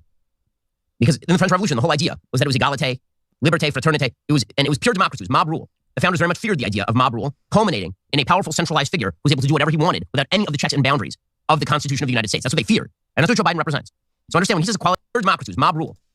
I can't even keep up the satire for this one. What did he just say? Because in the French Revolution, the whole idea was that it was égalité, liberté, fraternité. It was pure democracy. It was mob rule. The founders very much feared the idea of mob rule, culminating in a powerful centralized figure who was able to do whatever he wanted without any of the checks and boundaries. Like when Trump says, I want a mandate and that gives me the right to do whatever I want with executive overreach, including lying to the courts, not complying with court orders, defying Congress. You should debate him again. Try to find a way. Interesting suggestion. Wouldn't that be great if that was going to happen? Of the Constitution of the United States. That's what they feared. And that's what Joe Biden represents. So understand, when he says equality and democracy, you're hearing equality of rights and democratic Republican rule under the checks and balances of the Constitution. Congrats on 60K. Thank you. That's not what he means. What he means by equality and democracy is something very different. He means equity and mob rule. Those are the things that he's actually standing for. But again, what he's doing is he's hijacking. This whole speech was about hijacking traditional American images and turning. Kevin, I got you, my guy. I got you. Y'all are making assumptions. I never said I'm debating Ben Shapiro. You're just making assumptions. Okay. I'm so glad we have honest people here just asking simple questions.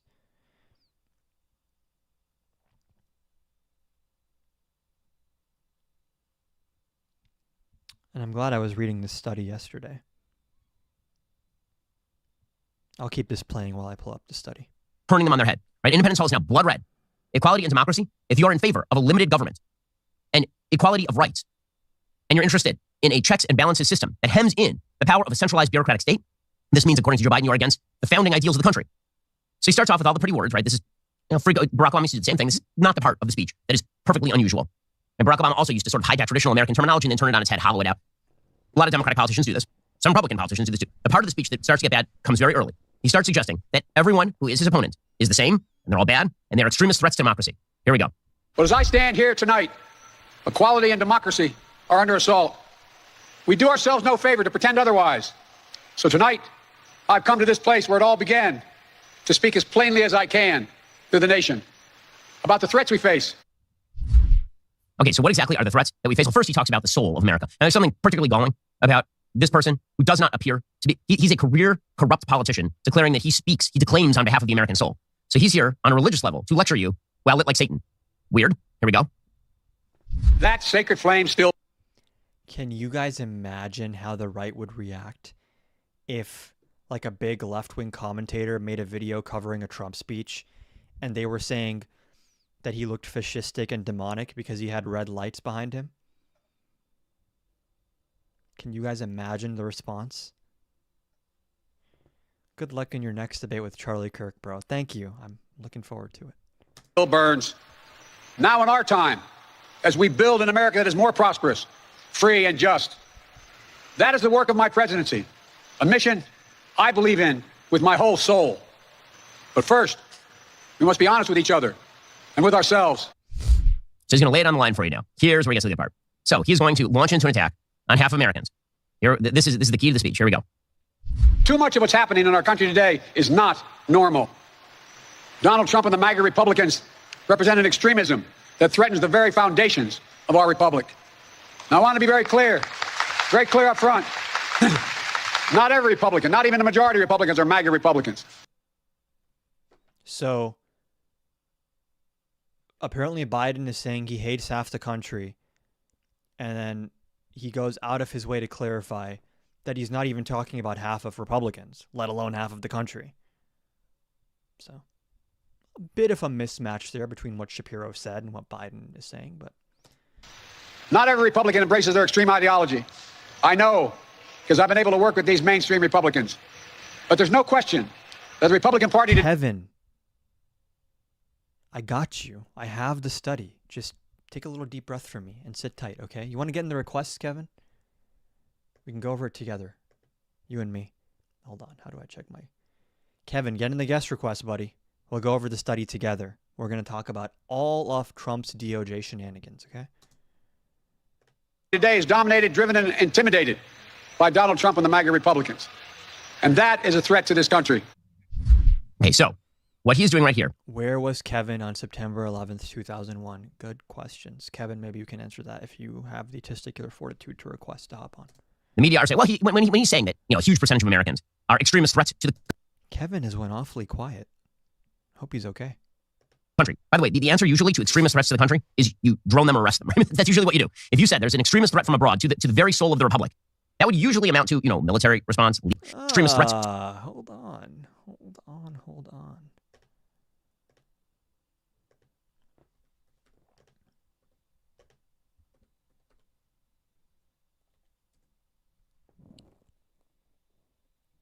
The Democrat Party is an extremist organization, Sean. It's not a political party in any normal sense of the word. A political party. On his promise to make our country safe again. I want to make a couple of things really clear here. Some interesting stuff happening.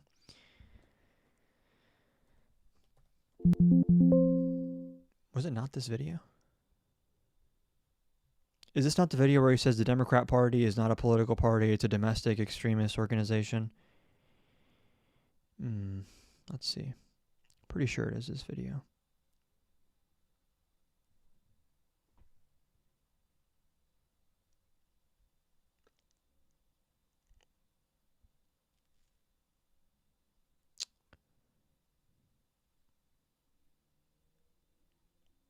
Hold on. Maybe I'll pull it up from my bookmarks on Twitter. Ashton Hall on the recommended? Where? Hold on.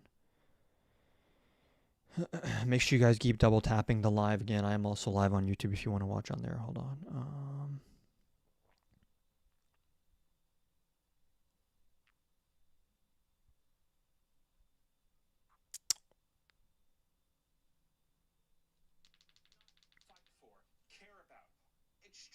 There we go. Let's add this to the bookmarks real quick. I just want to be, crystal clear about what we're doing here. Democrat Party does not fight for, care about, or represent American citizens. It is an entity devoted exclusively to the defense of hardened criminals, gangbangers, and illegal alien killers and terrorists. Can the left please turn down the rhetoric? Can the left please turn down the rhetoric? The left? To the defense of hardened criminals, gangbangers, and illegal alien killers and terrorists. The Democrat Party is not a political party. It is a domestic extremist organization. Okay. What was Ben saying? To the country. By the way, the answer usually to extremist threats to the country is Because I've been able to work with these main. Okay, so what he's doing right here, the media are saying, well, when he's saying that, a huge percentage of Americans are extremist threats to the country. By the way, the answer usually to extremist threats to the country is you drone them or arrest them. Right? That's usually what you do. If you said there's an extremist threat from abroad to the very soul of the republic. It's very dangerous to call your political opposition an extremist threat, right? That would usually amount to, military response, legal response, people going to jail. To call your political enemies domestic extremists and start federalizing the National Guard and sending in Marines to suppress them, that would be really bad. Ben seems to agree. I don't even know I requested my bet. Oh, you're all good. So understand what he's doing. When he says, that's not a majority of Republicans, that's not everybody. I know because I've been able to work with those who are not. So I have a definitional question. Who is he talking about? A very simple question. When he says Donald Trump and the MAGA Republicans, we know he hates Trump. We know he thinks Trump is a threat to the Republic. So put aside Trump personally. When he says the MAGA Republicans, who's he talking about? Maybe people that are Trump loyalists. I know that's a crazy idea, but maybe. Is he talking about the 74 million people who voted for Donald Trump? I'm going to wager no, because he specifically said not even a majority of Republicans, which actually Biden was being too nice there. It is a majority of Republicans. But is he talking about even beyond that? Anyone who opposes his agenda now? Because throughout the speech, he's going to conflate all of these things. All the people who voted for Trump, anyone who opposes his agenda now, these are all in league with the MAGA Republicans. If you're a pro-life person. This person is a clown. Like a pathetic joke of a human being with no spine, no integrity. I want to be clear who we are talking about here.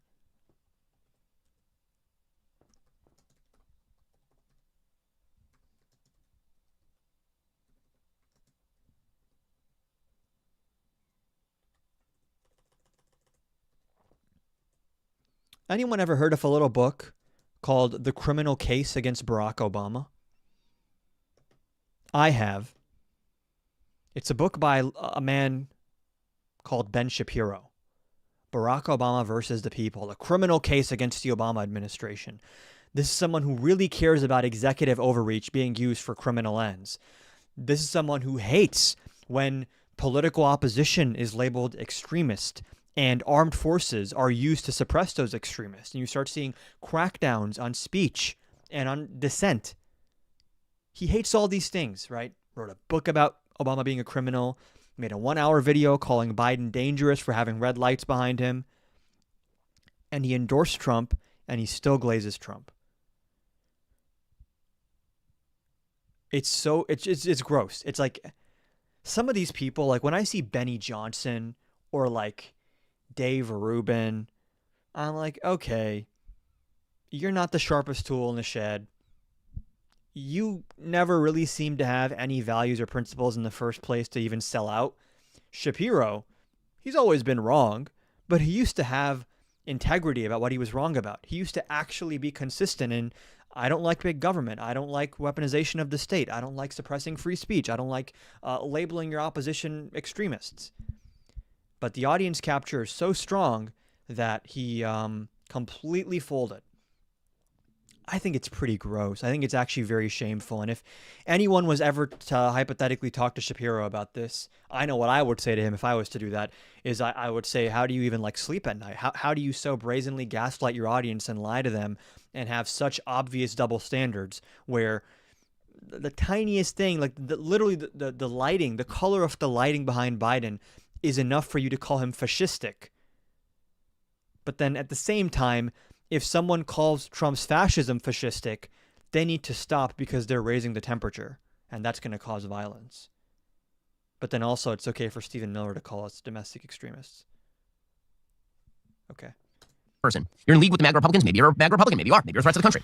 If you are somebody who doesn't believe in him blowing out the budget, if you don't believe in him spending $500 billion minimum. I know he just did an interview recently as well. The truth is I think where he did something a little interesting.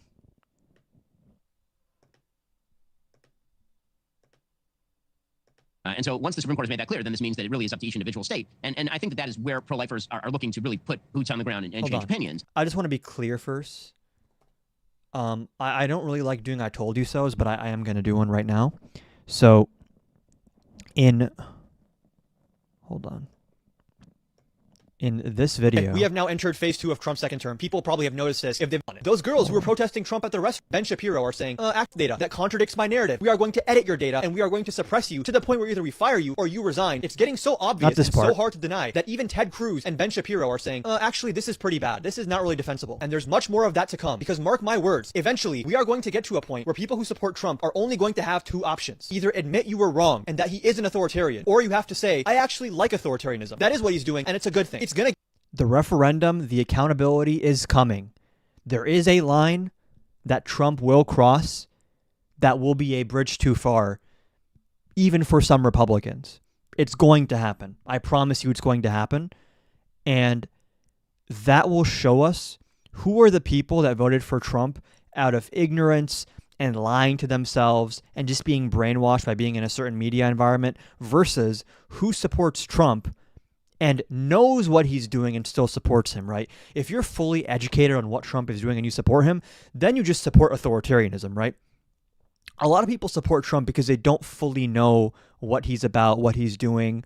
Like, when I talk to someone in MAGA and I explain, are you okay with ICE like showing up to immigration courts to brutalize asylum seekers and the DHS brutalizing and abusing U.S. citizens and like talk of them rigging elections? Are you okay with all that? It's almost like how I would imagine talking to Joe Biden, where if you ask Joe Biden, like, hey, what are we going to do about Iran? He's going to look up into the sky and be like, I like ice cream. It's the same thing that MAGA does. I'm like, hey, are you aware of like all the constitutional violations coming from ICE? And they just get this dead-eyed look and they're like, we need law and order. We're going to deport the criminals. They become like zombies. They're not even addressing anything I'm saying. They're just like repeating these mantras. I don't know if it's like self-soothing or what. That's all you get from them. Once they snap out of that and they see what's going on, and these are mostly normal people, this is what you get when that happens, right? Even Shapiro couldn't twist himself into enough of a pretzel here. Let's see what he said. Obviously, pro-life has been very successful in a lot of red states. Places like where I live in Florida, we have a heartbeat bill. There are a lot of other states that have a heartbeat bill. I think that national level, which I restrict. On with the president's more FDR style and free. There's very little economics because tariffs, the economy continues policy. This is and incredibly charismatic, moldician. Balls and strikes on both sides. What is your reaction to this report that the president is seeking $230 million from the DOJ as recompense for all of the lawfare against him in the first administration and between? I mean, I think that it's rife with conflicts of interest. I cannot see a Whoa, Shapiro being honest about Trump being corrupt? Does he see the writing on the wall? Is he getting ready to jump ship and do the whole, I was never really that much of a Trump Republican. I supported him because of his tax policy, but of course I don't support his fascism. Is he going to be saying that in a couple of years? Lawfare against him in the first administration and between. I mean, I think that it's rife with conflicts of interest. David, why should I not let Braden up? World in which that does not end with either a massive number of I think that it's rife with conflicts of interest. I cannot see a world in which that does not end with either a massive number of lawsuits or even an impeachment in the House. Like that is just a bad strategy. And again, I'm incredibly sympathetic to President Trump's argument and that of his family that they've been targeted by law enforcement, that the FBI and the DOJ under Joe Biden. He's going to slur? Is he actually? Like, are you being sarcastic, or is he actually just hop onto live to slur?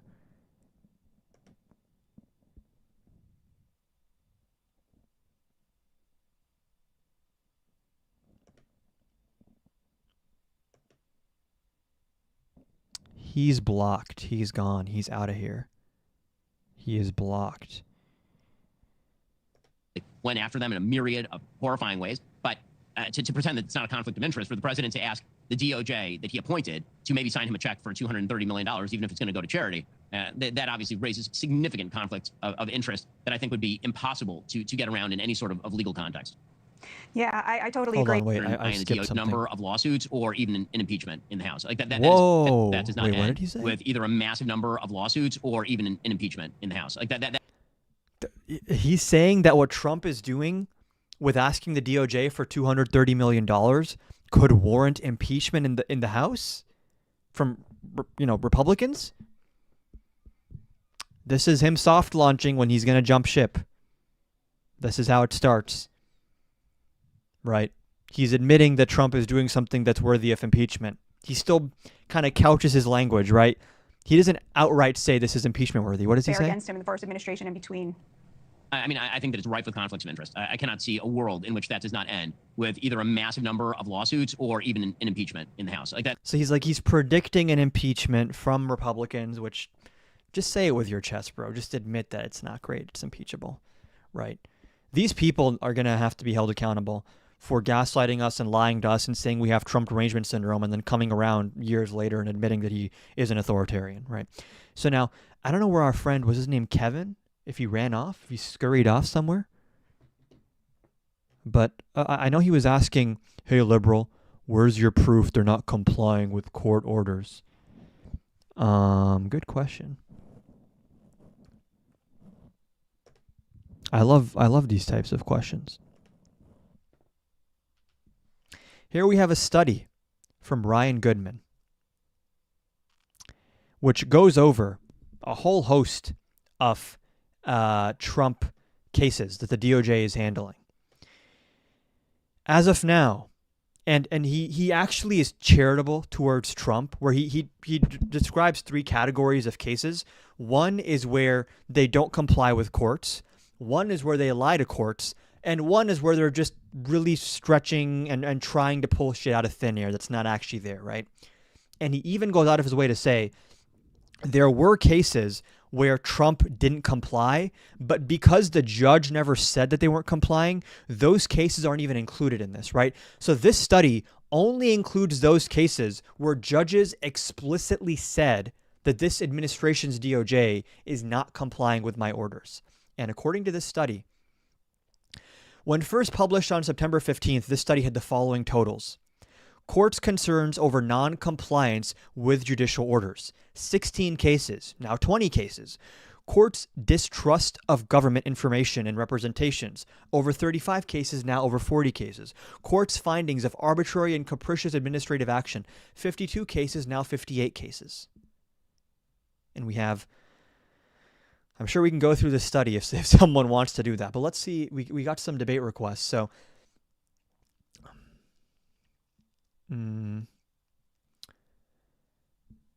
David, is Cosmic X News also going to slur? Is that another person I need to be on the lookout for?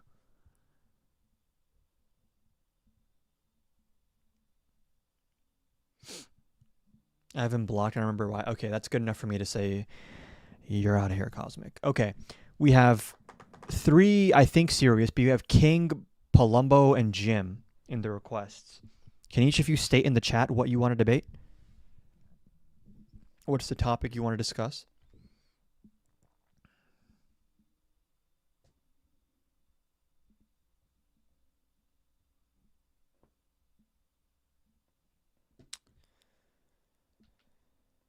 What defines MAGA? Jim says, what defines MAGA? Okay.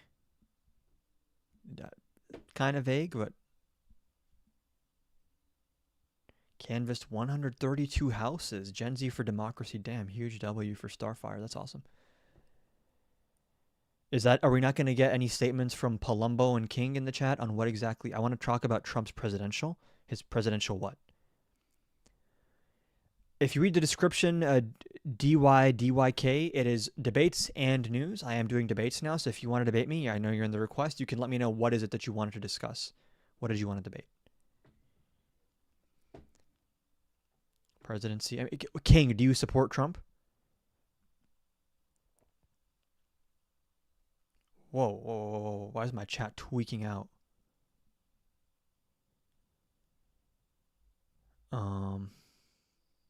Voter from New York, I'd like to debate on behalf of Trump's former charges. I can rarely donate, but you matter, fam. Thank you. Thank you. King seems 14. Let's let Palumbo up. He wants to discuss the New York indictment, I think. Hello? Hey, how old are you? I'm 53 from the state of New York. And do you support Trump? I do. I support Trump. What's the main reason you support? I support him.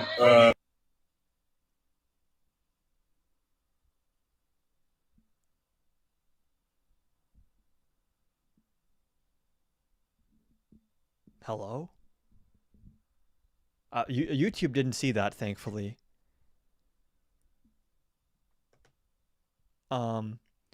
I doubt we're going to get actual debates today. All of these people are unhinged psychos. What was it? It was like two people's bare ass. You said be cautious of this guy. Let's decline him. How old are you? Hello. 18. You support Trump? Hell no. Lock those motherfuckers up. True. I just want... I panicked and removed you when you said you don't remove Trump because I was expecting to hear the N-word afterwards. I can't be too sure.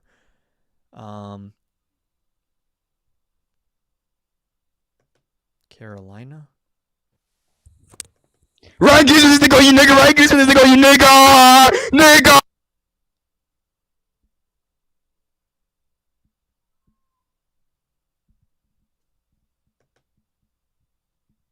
These people are weirdos, bro. Like, imagine you're sitting at home, like 4:30 p.m. on a Tuesday, and you're like, I know what I'm gonna do today. Okay. At this point, it's like I don't know that I want to even let up any guest to debate. So, these people are so weird, bro. Like, what does that do for someone? Like, someone like, yeah, we got him. I sounded like a fucking dumbass on live. Yes. Mission success. If you want to debate, you gotta hop in the chat and let me know what topic you want to debate.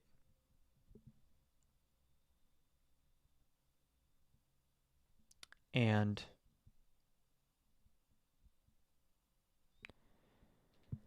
how do I block? Bro, the TikTok Live Studio app sucks ass. It doesn't even let me block someone from the live while they're up as a guest. And I also can't block them through going through the guest history. I have to select them in the chat. What is the logic here? How...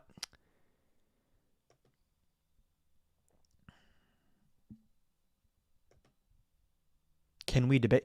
If you want to debate, let me know in the chat what topic you want to discuss.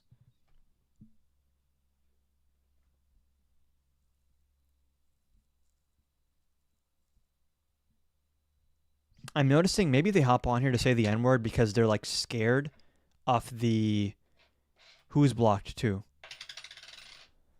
David, I need you to like vet these people for me. We can't have open borders on this live. Him, Arabic name, was this Ahmed? Yeah, Ahmed, you're out of here.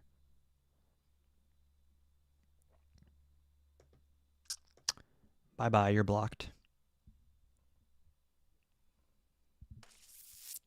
Who else? Who else? If you wanna debate, let me know in the chat what you want to debate about.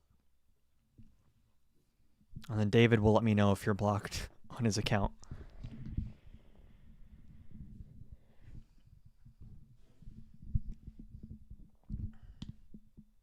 David, is Vance 2024 free to go? Is he going to pass the vetting process?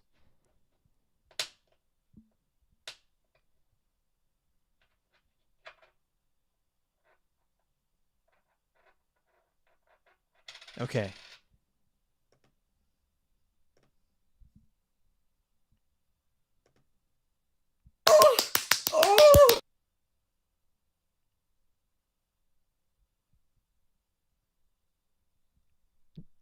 Okay.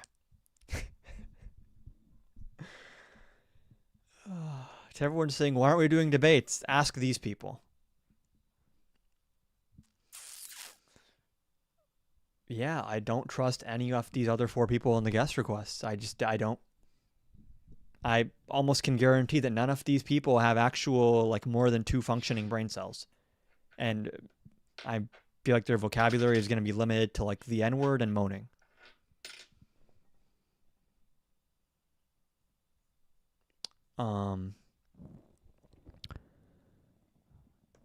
And let us block this guy. If you would like to be... Okay.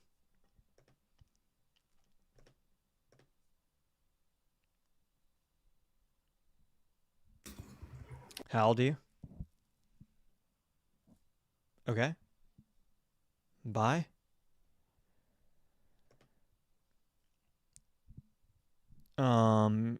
King, what did you want to discuss? I am blocking these people, don't worry.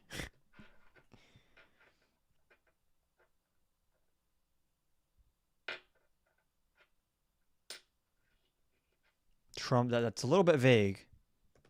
And I don't trust you.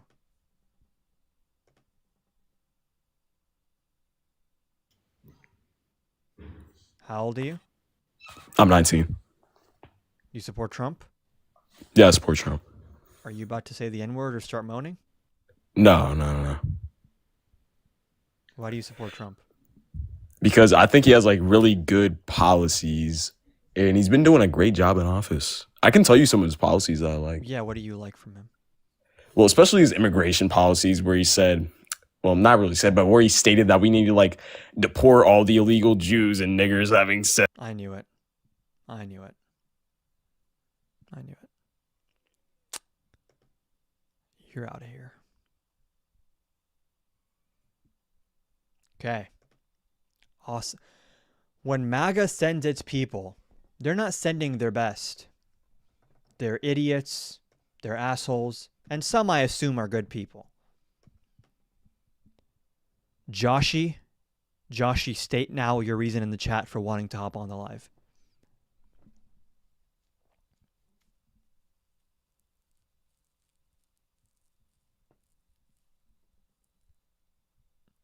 Hurry up, Joshy.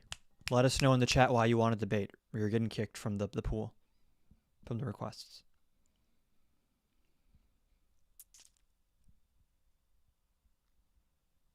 Okay. Immigration? Is this gonna be another N-word thing or? Ryan Guzman, we're like the. I actually got him out before he was able to say it. Let's go. Let's go.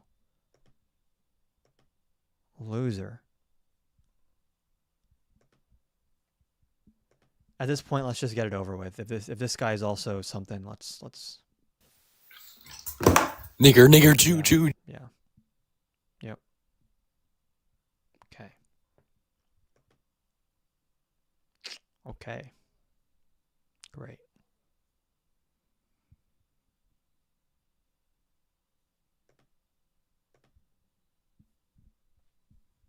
They're all blocked now, at least. Cool. Cool. Yeah, what's up, man? Just get it over with. Just do it. I mean, at this point, like, what are we doing? No, I'm not gonna say like I've been on here before, but we were cut off. So like I'm trying to get support back. Well, I did vote for him. Do you support him? To be honest, not fully anymore. But Do me a favor, real quick. Can you just say something in the chat on TikTok? Like, just type hi or just anything random in the chat. Okay. Just real quick. Okay, cool. Now this way, I can block you if you do some fuck shit. Go ahead. Why do you support Trump? I've been on here multiple times. Okay, I voted for Trump because like he ran on the economy, immigration policies. Let's see. Such as. Well, like wait, what exactly are you referring to? Like the immigration or the? Just give me a policy of his that you like. Well, let's see. His immigration policies. You like his deportations? Yeah. How do you feel about ICE and DHS harassing and brutalizing U.S. citizens? Well, I have mixed opinions. I would say that most of them are unjustified. I would say, but how are all of them not unjustified? Well, because some are actually like criminals. Say it again. Some of them are like actually like criminals with priors. But they're citizens, right? Are citizens ICE's job to police? Oh no! Oh, wait, are you referring to like that Chicago thing? That's one example of many. Well, yeah, but like the ICE agents were actually like being attacked by a mob of like I think it was like anti You're talking ICE. about the Chicago thing where they pulled up to an apartment complex in a Black Hawk helicopter with flashbangs and zip tied people at 3 a.m. in the morning, including citizens and children?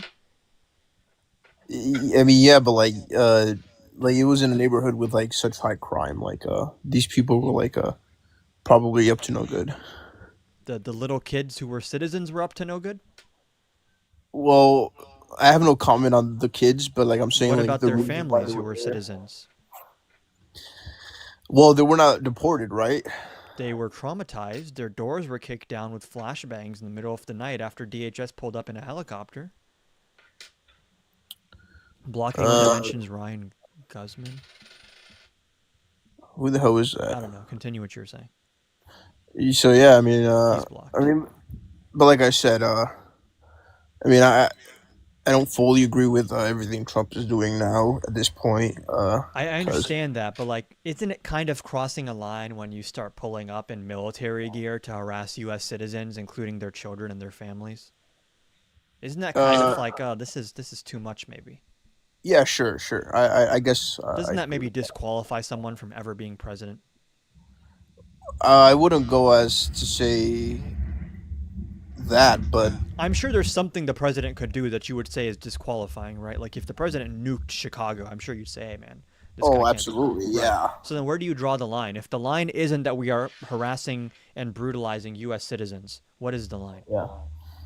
The line, well, I think, I mean, one example maybe that like, it would be like crossing the line for me to disqualify Trump. Probably like for example, like canceling like the 2020 election, like that would probably cross the line for me. But not like attacking citizens at night. Well, I mean, they were there for like a purpose. It's not just like a random It thing. doesn't matter if where- they're there for a purpose, right? Like we have freedoms in this country. You can't just kick down someone's door and like traumatize them with like flashbangs in like full Yeah. military gear. Yeah, but like a lot of these like agents, like were like they were like laid off. For example, like the ICE agent who body slammed the woman. He got laid off. So Then they like, hired he got suspended with pay for like 2 days, and then they brought him back and said he was defending himself. they did. They brought him back, yeah, and they're saying that he was justified. That's pretty gross, right? That DHS is justifying what he did. I mean, Because you're bringing up them allegedly removing him as like, oh, what this is good that they're getting rid of the bad apples. No, they just defended the bad apples. but I mean, there was a lot of chaos. Like there was a lot of people screaming and. And it's the job of law enforcement to not let that infringe on people's rights. You know, it doesn't matter if it's chaotic. It's their job to not attack random people. And Yeah, abuse but, them. but like a lot of these people are like new hire, like recent new members And of they like. should also be new fires, because if you can't do your fucking job, you shouldn't have the job, and your administration Well, they're should not doing be their backing job, up you like- being horrible at your job. I mean, yeah. I mean, to be honest, like sometimes they abuse power, but like we see that in cops too. We see that in And like. anyone who abuses power should be removed from the power, right? Uh, Otherwise, they're going to keep abusing it. well, I mean, we need the people at the end of the Hold on, day. can we just agree that if someone abuses power, they probably shouldn't have power? Well, it depends on the level that we're talking about. Like Well, if when you're I talking use the word abuse of power, I think that already implies a certain level, right? That they're abusing their power in illegitimate or illegal ways to harm people, okay, right? so, I mean, yeah, I guess, yeah. And Trump has abused power, right? So Trump shouldn't be president. Well, the people elected him. That's fine. And it hasn't. People it also hasn't- elected Mustache Man in Germany at one point, right? Did they? No, they didn't actually. I mean, he got votes, so. No, he was actually made chancellor, and then he just absorbed the power after. Didn't he run? I know he was appointed as chancellor later, but like, didn't he run for an election earlier, like before he went to jail? Yeah, he did, but he lost. He was duly elected. They did. Yeah. Like, Okay, so Mustache Man did win an election in Germany, right? no, he actually. I'm pretty sure he finished second. Okay, that's place. what I thought. No, I mean, I'm gonna go with everyone in the chat is saying that he was, and that was my understanding. Like my point being, not Mustache Man specifically, bad people and authoritarians can win elections, right? Yeah, Like well, Putin, actually, Putin won his first election too. well, actually, I fact checked the H man guy, and he actually lost the 1932 election. That was when Then- before he went to jail, right? When he like had this Uh, whole big plan and it kind of like failed the first time. Yeah, I believe so. And then he was made chancellor, and then he just he became He was elected. Oh no. yeah, but No. Yeah. You're right. You're right. Hold on. yeah, I'm right. So you're right as well. 'Cause, Okay, like, he it doesn't did matter get whether or voted. not Mustache Man was elected. My point is that people that are authoritarians can win elections. Mhm. So just saying that like, oh, it doesn't matter that Trump's abusing power, he won the election, doesn't actually mean anything as to whether he ought to stay in power. I mean, I guess yeah, you have a point there, but like, I don't think Trump is like comparable with like that guy. I'm not saying he's comparable, but he's an authoritarian and he's abusing power. I guess to some extent, but So should Trump be impeached? I mean, it hasn't been a year yet, so And already he's done this much. Should Trump be impeached? I mean, he probably will get impeached, and he will. I'm not asking not- descriptively if you think he will. I'm thinking, do you think he ought to be impeached? If it was up to you, would you say yes, this person should be impeached? specifically for what? For his corruption, for his abuse of power. You know, like selling a cryptocurrency and saying that all the top buyers of the cryptocurrency get to come to the White House for a tour. Pretty corrupt. No, I don't think he should get impeached for that. Is that corrupt? It depends on what you mean by corruption. So, like when someone says, "Hey, if you give me money, I will give you access to government buildings," would you think that that's corrupt? Maybe No, I don't think that's corrupt. leveraging government power for private gain is not corruption. Well, these people are willingly paying for this. So I'm aware they're willingly paying for it. I never said they Yes, were so being it's- forced to pay for that. That wouldn't be corruption then. That'd be something else. It'd be extortion. Well, When Trump says, "Hey, if you give me lots of money, I will let you have access to the government," how is that not? That's like definitionally corrupt. That's like cartoonish levels of corruption. well, Trump is like, I feel like he's like kind of goofy as a president. Like, he just kind of does dumb shit. And, You think so? It's not corrupt. I mean, sure, you can argue that, but I don't think he How should be. can you argue it's not? That's what I'm more curious about. It's actually not that debatable that Trump is Well, corrupt. he's like a business guy, so like, That's just not relevant. Okay, this is a candle. We can state random facts, but like in terms of him actually being corrupt. I mean, again, fine. I mean, I guess I'd agree with you. It is corruption, but I don't think he should be impeached for that alone. Okay, what about him asking the DOJ to give him $230 million, $250 million from the DOJ that is people that work for him? Well, I mean, let's see. Like, well, he appointed his own personal lawyers to DOJ leadership, and then he tells the DOJ, give me $250 million. The people that would approve that claim would be his own personal lawyers who now work at the DOJ. So is that maybe not great? I mean, yeah, but I mean, Corruption? Yeah, but he said it was like for, for the compensation for like the federal investigation.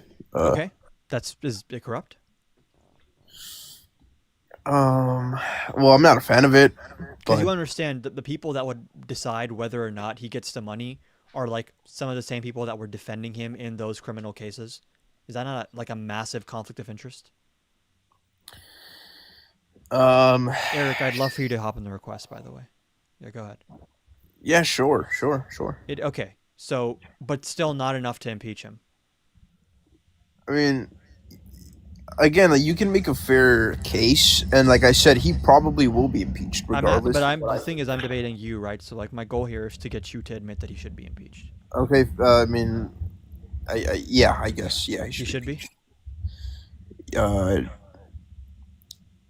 I'm still not fully convinced, but Okay, so we've established 2 cases of massive corruption. Those are not enough. What about that fact that he is weaponizing the DOJ and instructing the DOJ to constantly like lie to judge? I mean, you can look at what's on my screen right now. The study shows that there are over 20 cases where the DOJ just doesn't comply with court orders. Over 40 cases where they just straight up lie to the court. What about this? What's the source for that? This is justsecurity.org. I think his name's Ryan Goodman, did like a very comprehensive study on this. And he lied to the court. His DOJ lied to the court over 20 times. Or no. They lied to the court over 40 times. They didn't comply with the court over 20 times. And Eric says, I could do a study that says just the opposite. Be my guest, Eric. I'd love to see the study. Yeah, go ahead. Wait, and when you say, I mean, when this study was made, right, that he lied, like, I mean, that they lied, like, is just like simple lies, or is just like... So he actually was very friendly to Trump, and he even didn't include cases where the Trump administration lied, but the judge didn't call them out for it. He only includes cases where the judge explicitly says in written documentation that the DOJ is lying to us, or the DOJ is not complying with our orders. So this is actually a very conservative, low estimate. He could have included a lot more stuff that he didn't include. Right. And what are some of those lies, if you have it? It's all right here. Bad faith conduct, and the quotes are things that judges have said. Bad faith conduct and gleeful boasts culminate in willful disobedience and probable cause for criminal contempt. This is just one example. We have, this is with James Boasberg in regards to the Alien Enemies Act flights where planes did take off after they were given the order for planes to not take off. Pretty clear example of them defying courts. And this is right after Emile Bove, who is the deputy at the DOJ, told senior DOJ officials that if the courts try to stop us, we will have to say to the courts, "Fuck you." And then they kind of did do that, right? So it's kind of like we have the intent being stated explicitly, then we have them doing it. So like, would this, in conjunction with the 2 examples of corruption that you admitted were corruption, would those 3 things be enough for you to say yes, Trump should be impeached? Well, I mean, I wouldn't say this is corruption. This last one, I because know this is an abuse of power. Yeah, right. So we have 2 examples now of corruption you agreed with, and 1 example of abuse of power. Do those 3 things combined maybe say, okay, you should be impeached now or no? Well, I mean, Trump is not the only one to like abuse power to some extent. That's not what I'm asking you, though, right? Like, we're trying to see when does the line cross for you to be like, okay, this is now enough bad stuff that I want to impeach him. Does this 3rd thing push you over that line, or are we still saying don't impeach him? Yeah, honestly, like I would like not impeach him yet, because okay. Yeah, because like so far, it's not like anything like that really affects like American citizens. So right. Okay. Yeah. I want to see when we cross the line here. So just like a random online notepad, right? So first you said that the crypto corruption is not enough, right? Yeah. Then you said that the DOJ money corruption is not enough, right? Yeah. Then you said, what did we just discuss right now? You said court defiance. Whoops. Court defiance is not enough. Let's just zoom in a little bit here. Let's see when we cross that line where you say finally it's enough to impeach him. What about him going after like James Comey and Letitia James, putting out a Truth Social post telling Pam Bondi that she has to go after his enemies? Well, I mean, Trump actually like he publicly said he was gonna do this beforehand. Right, so he publicly said he's going to do impeachable conduct. So I'm asking you, when we talk about weaponizing the DOJ, which he told us he was going to do the whole time, does this, cross the line or no? No, because he's just getting back at him. Okay. So he's doing something unethical, possibly illegal, but because it's motivated by revenge, it's not worthy of impeachment. Okay. Not really illegal, but... Say it again? I'm not sure if it's legal. Right, I said it's questionable as to whether it's legal, but it's definitely unethical. Yeah, you can say unethical, yeah. Right, and you can get impeached for things that aren't illegal. Like, misusing the powers of the presidency would be the grounds on which you get impeached. But okay, we have these things, not enough. Would you say that the attempted plan to steal the election in 2020 would be enough to warrant impeachment? Because actually, I mean, you had Senate Republicans in 2021 who were willing to impeach him over this, but they ended up not doing it, but they were actually willing for a period. So would that be enough to impeach him? I mean, to be honest, like, to be honest, I still think he won 2020. It's just my opinion. That actually isn't relevant, though, right? Because even if you won, you have to follow the law, right? Well, or do you get to break the law if you think you won? Well, look, but I think Trump is right when he said that the election was rigged. That's fine. I think you're wrong, but that's actually not even relevant to this claim, right? Because he still attempted to illegitimately and illegally change his results. You can say he had a good reason to do that, but it doesn't change the legality of it. He was indicted for this.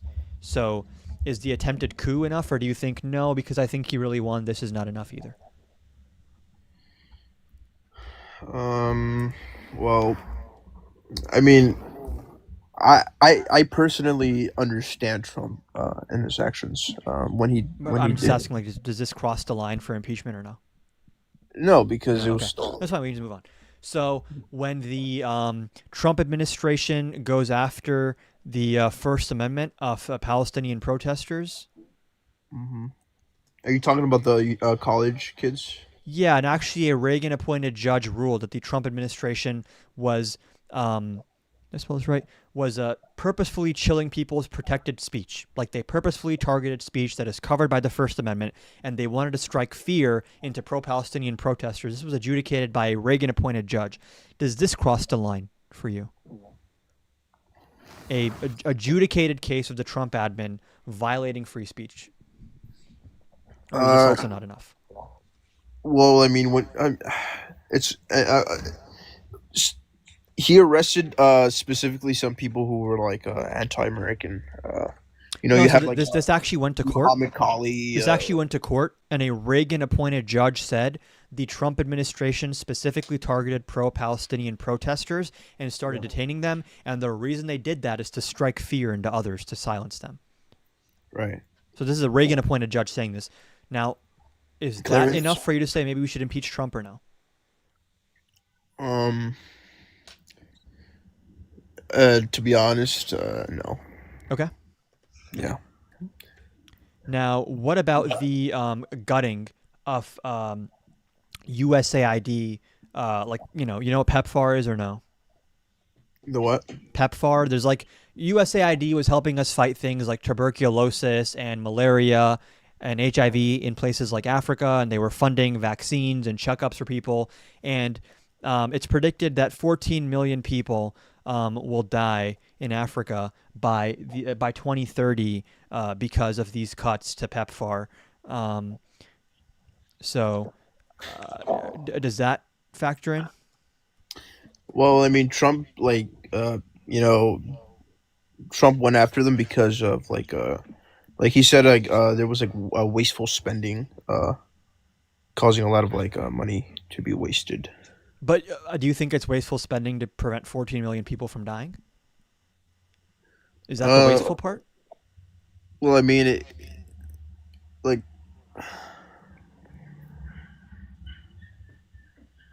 we have like other organizations. Like it's not. We do, but like, I'm just gonna assume that this is also not gonna do it for you in terms of saying he should be impeached. Yeah. Okay. What do you think about his demands to his demands to colleges and media companies on what types of people they should hire and what types of speech they should promote?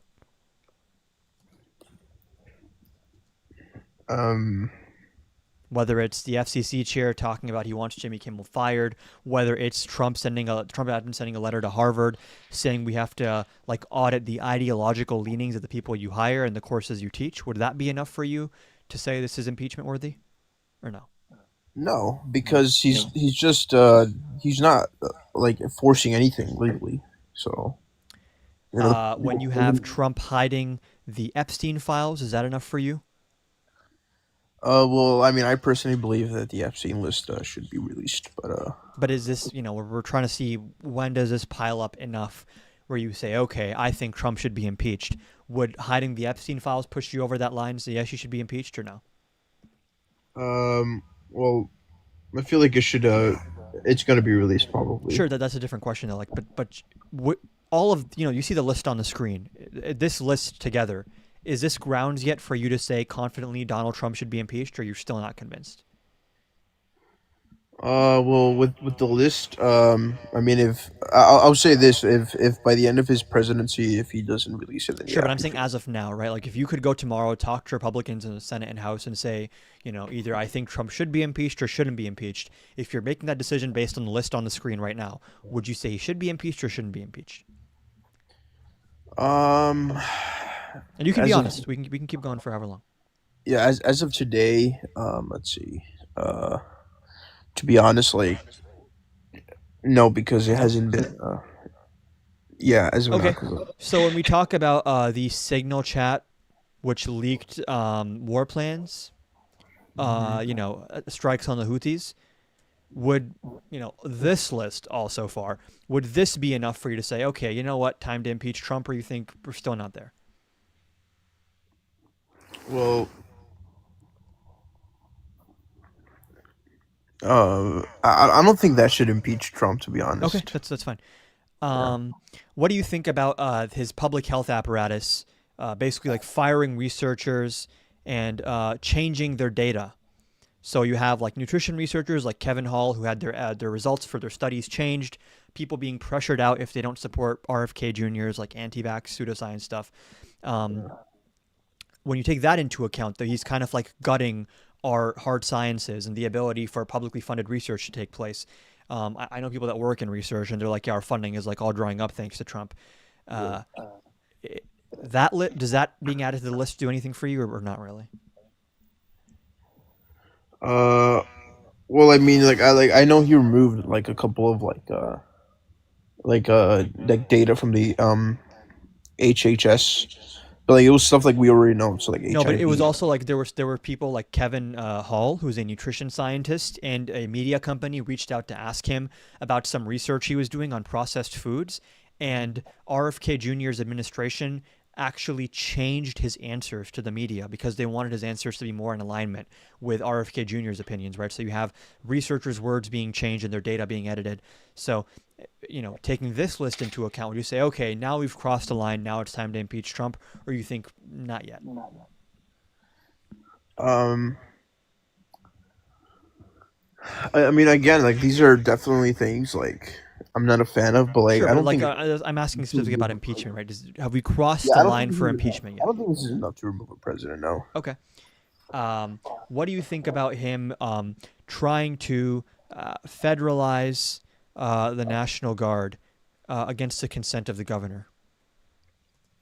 You're talking about like California. He's tried in Illinois and Oregon as well. Well, I mean, to be honest, for law enforcement purposes. yeah. Well, I mean, he did like clean up like a Washington D.C. By federalizing law enforcement. He has the authority to do it in D.C., but like I'm asking you specifically again, taking this entire Well, a lot list of into factors account, did it. with the latest addition to the list being that you have Trump basically going to Illinois and Oregon saying, I'm going to federalize your National Guard and then use them to crack down on all the high crime. What are we thinking here? Does this cross the line? I mean, and it is against the consent of the governor, right? Like we have Oregon governor, Illinois governor saying we don't want to do this. right. Well, to be honest, like I'm in favor of it. So like no. So I'm going to assume it's not enough to get him impeached, right? Yeah, correct.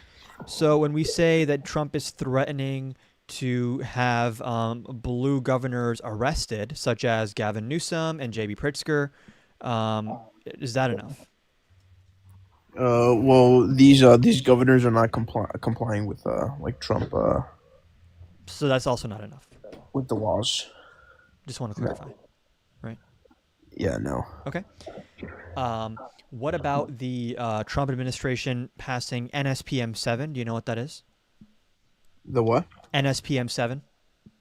I've heard about it, but I'm not. It's a national security memorandum that would allow the DOJ and the IRS to basically go after peaceful protesters if they espouse anti-capitalist, anti-Christian, anti-traditional value sentiment, even if they don't engage in violence, actually. Okay. Would you support? Is that ground to say, okay, this is now the line where we're going to impeach him, or you don't think so? Well, I mean, if they're gonna go after like political violence, and like, sure, I'm all for Not it. just political violence, though, right? So like the NSPM 7 could be used to go after a peaceful protester. Like that goes against like his agenda. It is his agenda. He signed this national security memorandum that he signed. I can pull it up if you want. Yeah, this is a an executive order? It's a national security memorandum. Oh. Yeah, you can pull it up if you want.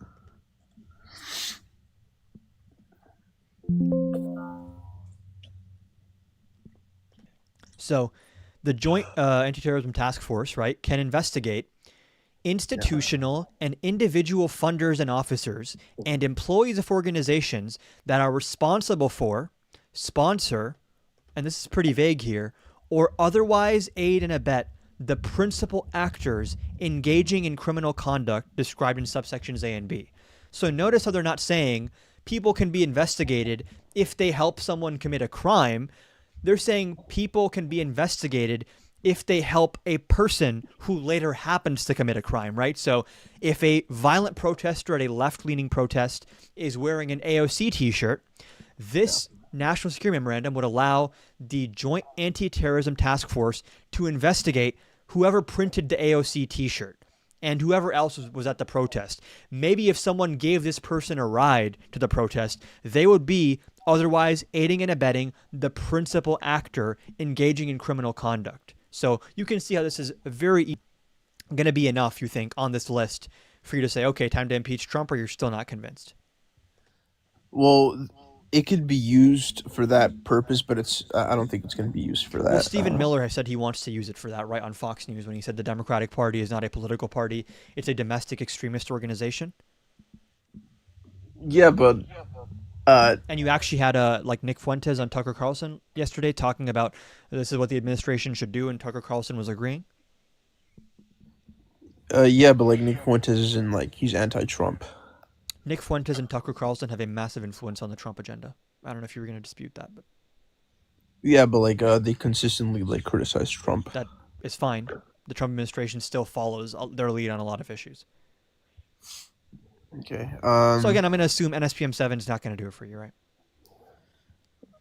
If they do use it for that purpose that you said, based on the letter of what's written right now, which any legal expert will tell you that even the way this is written is an insane violation of civil liberties because it totally allows peaceful people to be investigated and harassed in its language, right? This is like not normal language to use in a national security memorandum.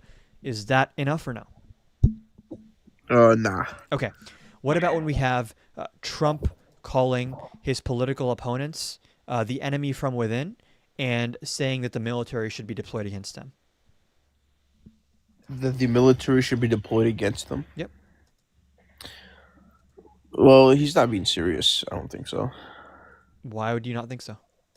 Well, because he's said multiple things similar to that. Right. If someone says the same thing over and over again with a straight face, I actually would assume they're being serious, not that they're just joking. Well, like you saw how he gave like that speech to all the generals recently, like a week and a half ago, 2 weeks ago. Like you're talking about like when the Japan. Oh wait, when? No. This was a couple weeks ago. Him and Pete Hegseth convened all the top generals. They were flying in from overseas to give him an audience, and then he gave a speech to them saying that these Democrats are ruining these cities and states. We got to send you guys in to whip them into shape, and then we got to crack down on the enemy from within. It's just like a war, except the enemy from within doesn't wear enemy uniforms like foreign enemies do. Yeah. And he said before the enemy from within is Democrats, right? He said it's Nancy Pelosi, it's Adam Schiff. So he's, saying that the military should be used against Pelosi, Schiff, people like that. Is that enough for you to say he should be impeached or no? Well, that's the thing, right? Like he knows he can't do that. It's just his rhetoric to like prove to like let's see. What do you mean he knows he can't do that? He's trying to do it. We just talked about him sending the National Guard to blue states. What do you think that's for? Yeah, but like he's not going to go after the actual politicians. He's just going to. We just talked about how he's threatening to have the politicians arrested, and you said that you agree with him. They should be arrested. No, I didn't say that. I agree that they should be arrested. I agree that they should. I agree that the They should be National investigated. Guard, for not complying or whatever. no, not investigated, but like the like I'm in favor for the National Guard to be deployed to So, like, these cities. I think we're getting the picture here that these statements from Trump about arresting his opponents and their enemy from within, that's not enough for you to say should be impeached, right? Those statements. Nah. Okay.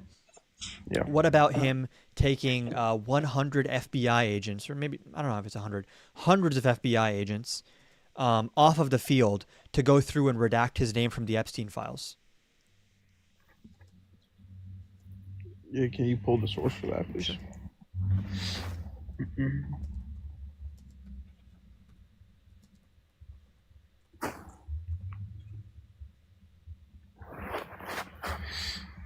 Where's my mouse?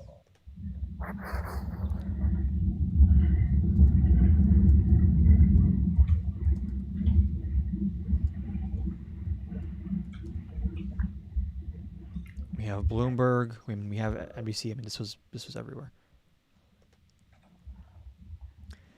Bureau's FOIA team, asked was conducting a final review of the records, blacked out the names before higher-ups said last month that releasing the documents would not be appropriate or warranted.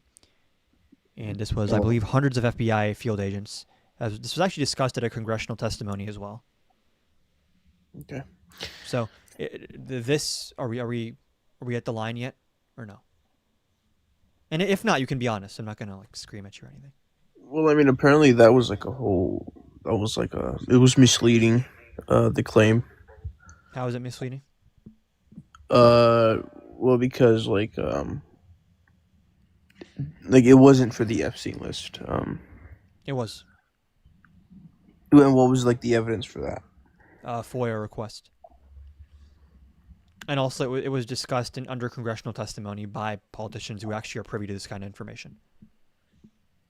Like, they have clearances to see this stuff, right? So, assuming I'm not lying here, just take my word for it and the word of all that reporting.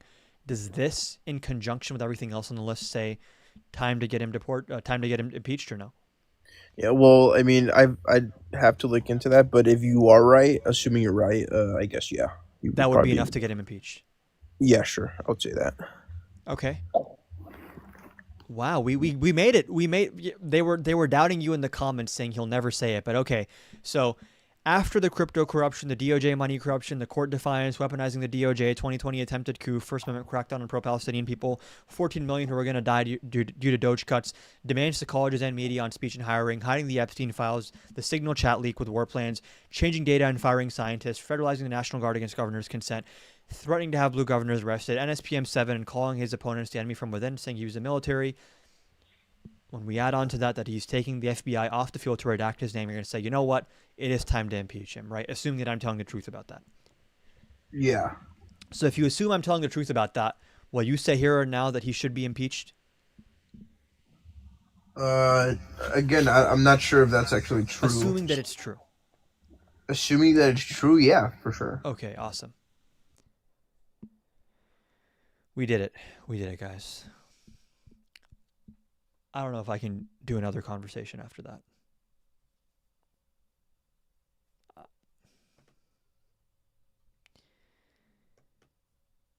Shout out to him for being respectful. And I guess he did have a red line. He had the red line. He did it.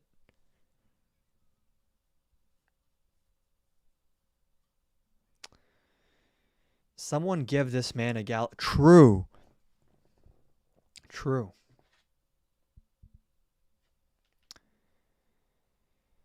And then, yeah, it always ends with, I haven't seen that. I have to fact check that.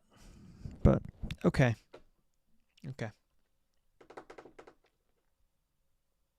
We made it after 1, 2, 3, 4, 5, 6, 7, 8, 9, 10, 11, 12, 13, 14, 15, 16. It took 16 impeachable offenses to get agreement that Trump should be impeached. Okay. Cool. If you guys are enjoying the live, make sure you're double tapping the screen. Make sure you're following up above. You can go to the link tree in my TikTok bio to watch this live on YouTube. We are live on YouTube as well. You can also, if you want to help support the radical leftist lunatics and thugs such as myself, my Cash App, my PayPal, and my Venmo are all linked in my link tree as well. I guess Epstein's the line for some of these people. I guess it's better than no line.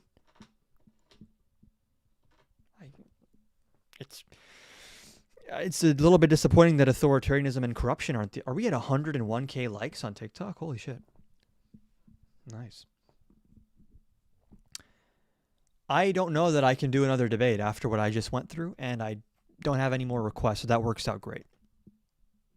So we can do some more watching. Did anyone see the Tucker Carlson Nick Fuentes thing? Anyone see this? It's already at 2 million views. Hello? I just finished this earlier, but wait, what? Thank you. It's nice to meet you. Likewise.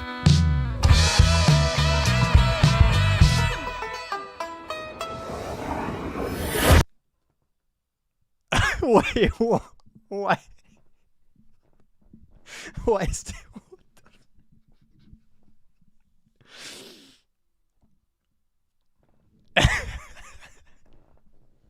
Hello? What? Am I hallucinating? Why? Why is it? It's not an opener. It's the outro. I watched the episode. Why is his outro just a clip of 9/11? Is there a reason for this? We get the little folksy guitar and then. Thank you very much. Thank you. It's nice to meet you. Likewise.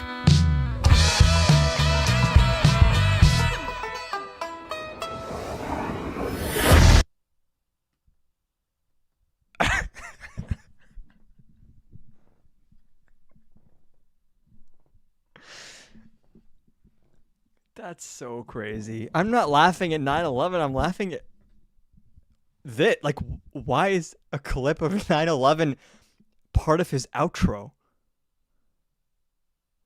In case, yeah, this is hashtag never forget. Yeah, okay. What? I'm not tripping. That's crazy, right? Also, I should just have it be known. Anytime something random or unexpected happens, I find it funny. Maybe that's just me. But if I'm watching something and my guard is down and then I just randomly see a clip of like an attack on the United States, I will laugh. I'm sorry. I just there was a part of this that I found so funny. Hold on.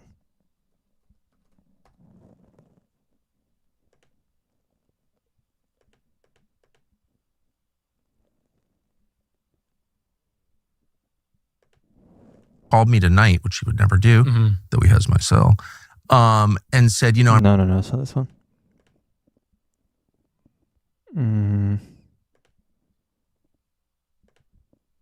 Okay. Bro, you can control off the transcript? Yes. This is like, can someone explain to me what exactly problem? It's ruined. That young people, because you always think of young people as so liberal, but like, no, they wouldn't think that was crazy? No, I think especially among young men, they know it's a problem. It's ruining their lives. And they know it. So what are the other factors that prevent, I'm sorry I called you gay, by the way.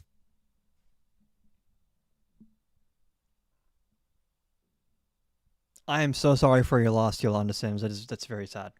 I did not mean to disrespect those people. I hope, they're in a better place now. Obviously 9/11 was very tragic. I just have a fucked up sense of humor. Huh? And they know it. So what are the other factors that prevent, I'm sorry I called you gay, by the way. It's so random.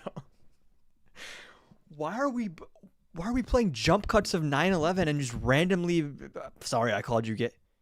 It's not even what they're talking about. What are they discussing? Man, here? they know. Talking about like young men's issues. Well, so you think what that is this segment? Toxic feminism is the chapter name.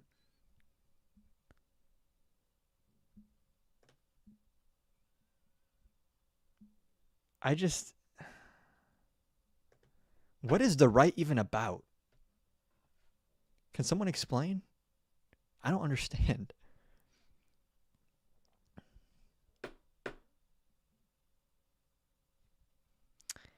that young. Y'all want to watch any of this? Oh my gosh, there's something I have to show you guys from this.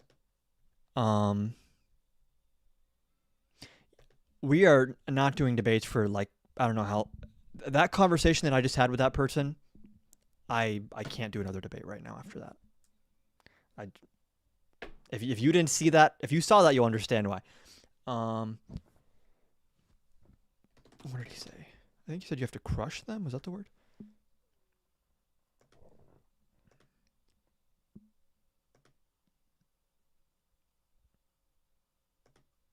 Here we go. Listen, these are the biggest thought leaders on the American right, just so we're clear, okay? Tucker Carlson and Nick Fuentes, these are like the spiritual center of the American right. And let's hear what do they want out of American politics? Police versus ICE, the police versus DHS. There's a constitutional question about the federal supremacist civil conflict for that to happen. So I'm deeply concerned about where that will go. How would you handle it if you were in charge? So to be clear here, Nick Fuentes first says, I'm seeing all the ingredients for a civil war. Jacob, calm down. We're not doing that right now. I'm seeing all the ingredients for a civil war in this country. I actually agree. I am seeing, unfortunately, a lot of ingredients right now that could lead to some kind of civil strife, armed civil strife, not like a full-out civil war, but, police fighting, as he was saying, police fighting federal police, different National Guards warring.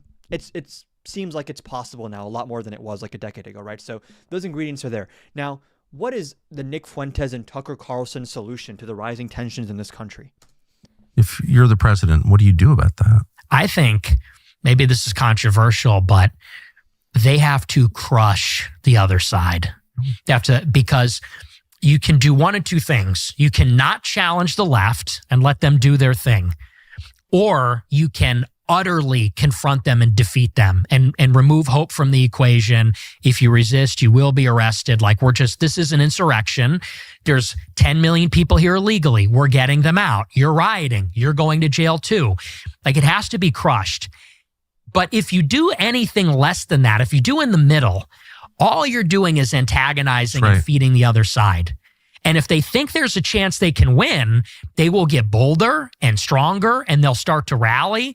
And that's when it's sort of like people think it's close or like it's contentious.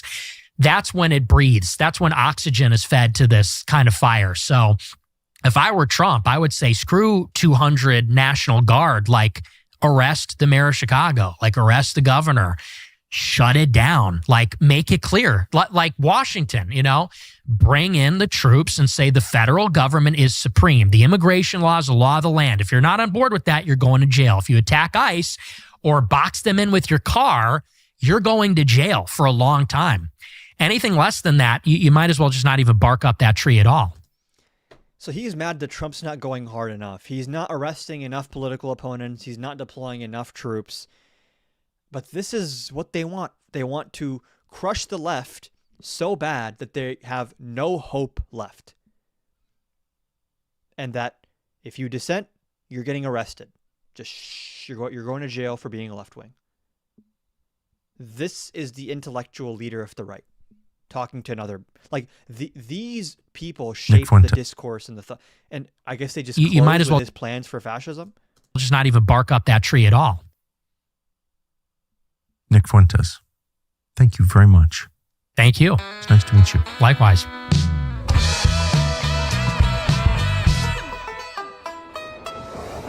Okay, we're not doing that again. What are we doing here? So what is this entire segment? It's like he lays out his plan to establish fascism, and then we get some folksy banjo music, I guess. What is this? This is banjo? Thank you very much. Thank you. It's nice to meet you. Likewise.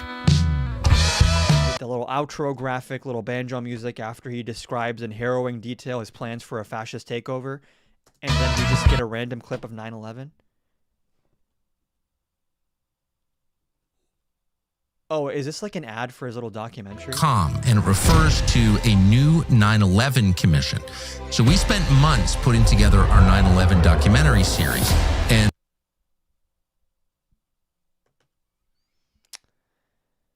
what are we doing, bro?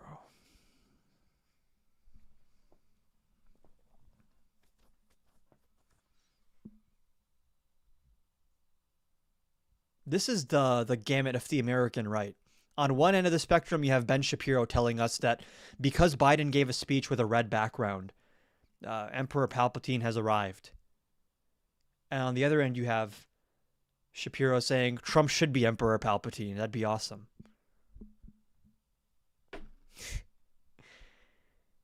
But the left is raising the temperature, guys. The left needs to tone down the rhetoric.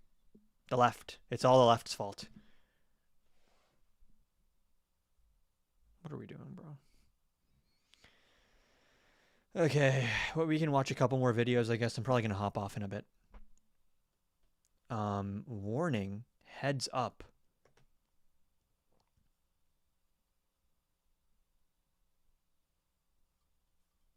Okay. I don't know what that is.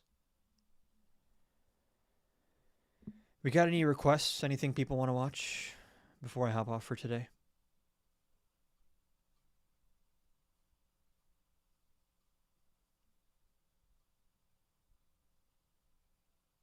What an assortment of videos we have here. He reminds me of Truman. That's not a compliment. If we have nothing else left to cover today, we can check what's on, like, what's happening right now in the news. What's like the top stories. This is sad. 185 miles per hour. Hurricane Melissa hits Jamaica. This is really sad. That's 185 miles per hour is crazy, bro. Category 5 storm expected to land St. Pierre. What is this? Does it say anything for predicted death numbers? Injury numbers?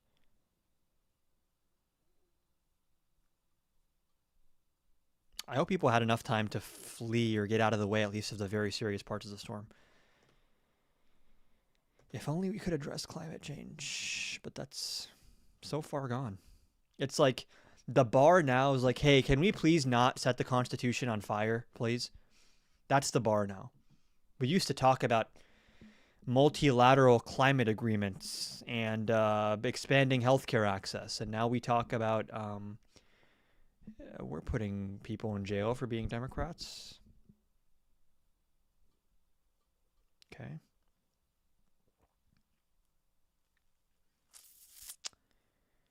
Not seeing any hot topics to discuss here. Any last minute questions, comments, concerns, requests in terms of what I cover before I hop off? I don't know if we have anything worth covering here.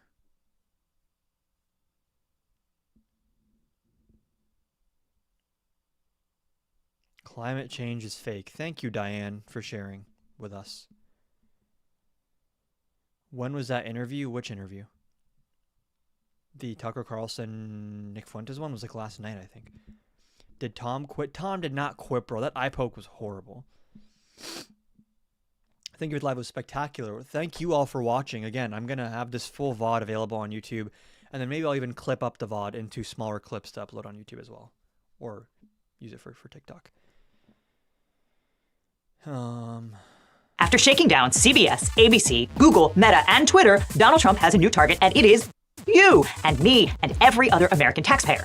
Trump wants $230 million from the U.S. Treasury to compensate him for the Russia investigation and the stolen documents case. At a press conference last week, he agreed that it was weird to act as judge and jury in his own case, but he was ready to do it. And it's awfully strange to make a decision where I'm paying myself. But I was damaged very greatly, and any money that I would get, I would give to charity. There is no lawsuit. You know what's so funny to me is like Trump admits outright, I'm going to enrich myself using government power. He just like says it out loud.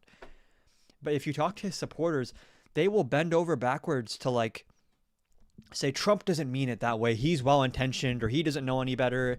He would never do this for bad intentions. And it's like, it must be so embarrassing and emasculating and just like degrading to constantly go on social media and say, guys, Trump does not want to do X, Y, and Z. And then the next day Trump gives a speech, I am planning to do X, Y, and Z very soon, very big. It's like he spits in your face. You guys do all this heavy lifting to make excuses for him and twist things around and play fast and loose with words. And then Trump puts all your effort to shame, to waste, by just saying, I'm going to do it. This is what I'm going to do. Sorry you spent a year telling everyone I would never do this. I am now going to admit that I want to do this.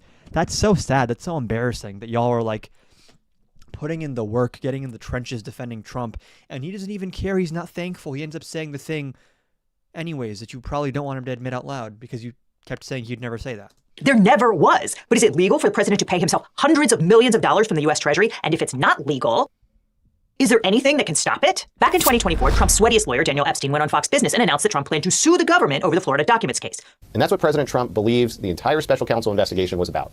interfering with his ability to get elected. We made a whole video calling it Trump's dumbest suit yet, which was true at the time, but then Trump sued CBS for tortiously editing a video of Kamala Harris, and we had to revise our rankings. Epstein represented Trump on the CBS case too, by the way. The network told Trump to take a hike because the suit was nonsense, but then Trump got elected and made it clear that if CBS's parent company Paramount wanted its merger with Skydance to go through, that lawsuit would need to be settled, which it was for a $16 million donation to Trump's presidential library, which does not exist. But it does have a plane. That was one of the first times that Trump wielded the power of his office to extract cash from his enemies.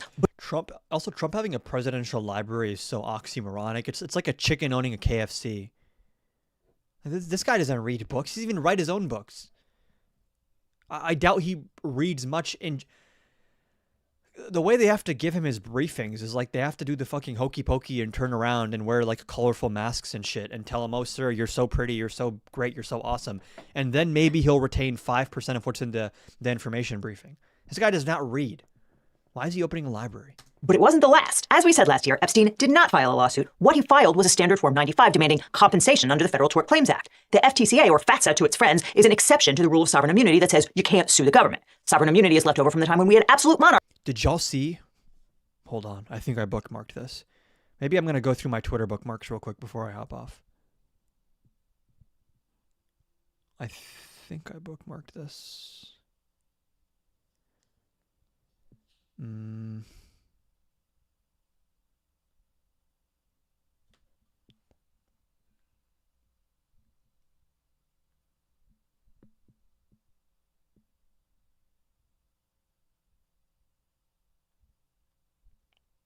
It was when Trump was in Japan recently.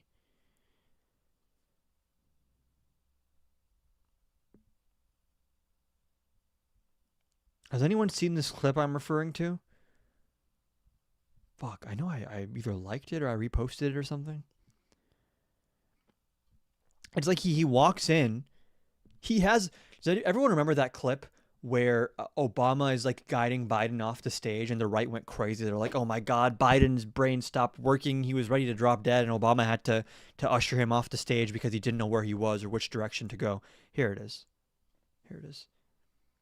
Oh, it's from our good friend Harry Sisson. I didn't even notice.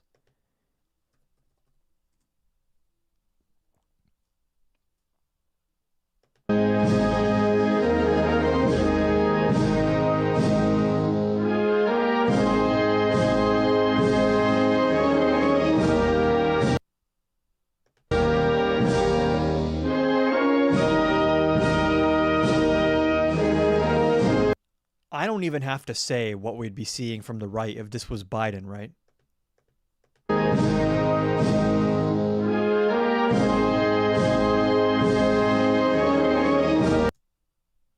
Just post it up. Not a thought in his brain. Come on, buddy. We gotta go this way. Come on. This is worse than the Obama ushering Biden off the stage moment. This is way worse. And oh my gosh, hold on. Is it Trump walking in a straight line? Is that in here? Yeah, bro.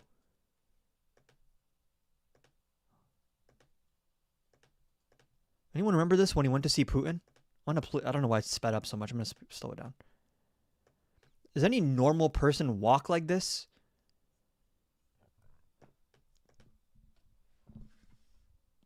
Okay, we veer off a little bit that way, a little bit this way, the middle, right.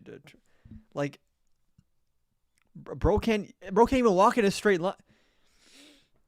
And hold on, didn't we just hear that Trump got an MRI? Is that normal? Hold on.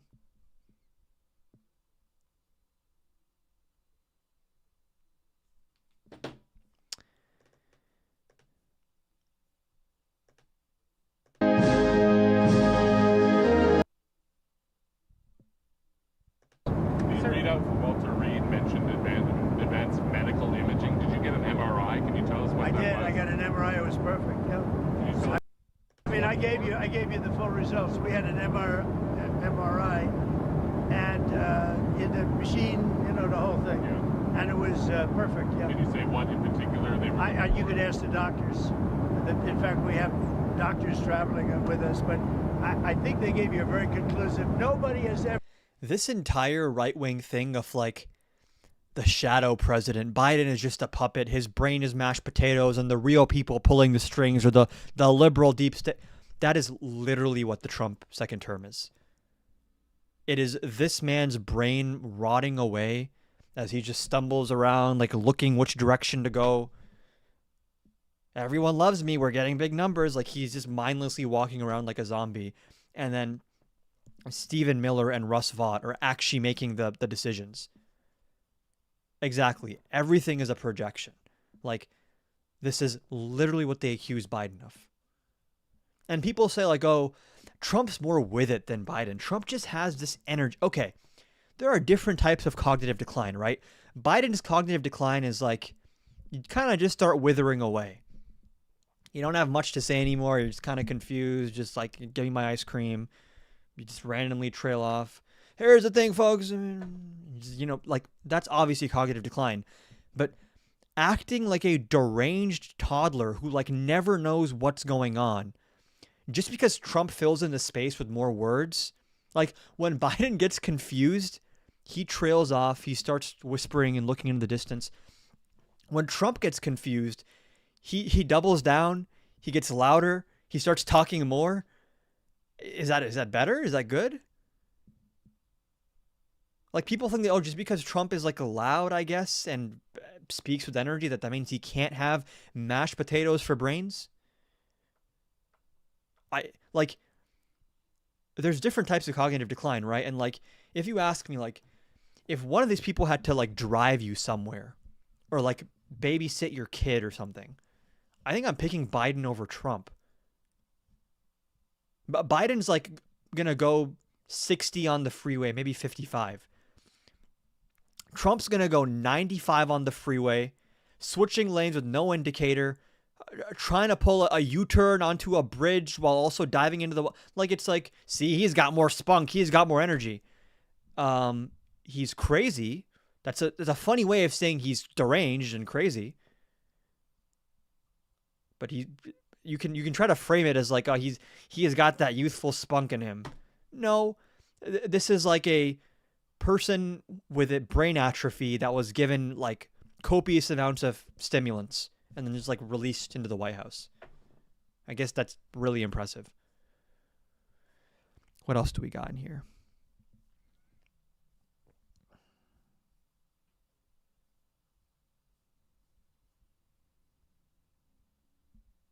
Oh yeah, we got the intra-right beefing now. Dinesh D'Souza says, I'm posting 2 text messages with Charlie Kirk where he calls Nick Fuentes vermin and insists even my debating him and defeating his arguments nevertheless amplifies him. One can only imagine what Charlie would say about Tucker's butt-licking interview with Fuentes. You know, he's not right often. In fact, he's not right ever. But Tucker did do a butt-licking interview with Nick Fuentes. This is true.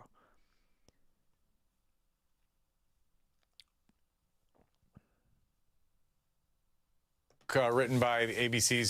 This is coming from a new book written by the ABC's correspondent Jonathan Karl, and he's obtained these handwritten notes by Mike Pence of the last phone call that Donald Trump had with Mr. Pence on the morning of January 6th, before Pence was to go preside over the certification of the electoral votes. And remember, Pence had made the decision that he was not going to adopt some cockamamie theory and try to delay the certification. And Donald Trump said, you'll go down as a wimp, according to these notes. And if this is the case, I made the wrong decision. This sentiment, obviously, has been well known that Trump felt this way. And there's been, I think he said publicly at the time on social media. And of course, there were later chants of hang Mike Pence during the January 6th riot. This is coming from a new book.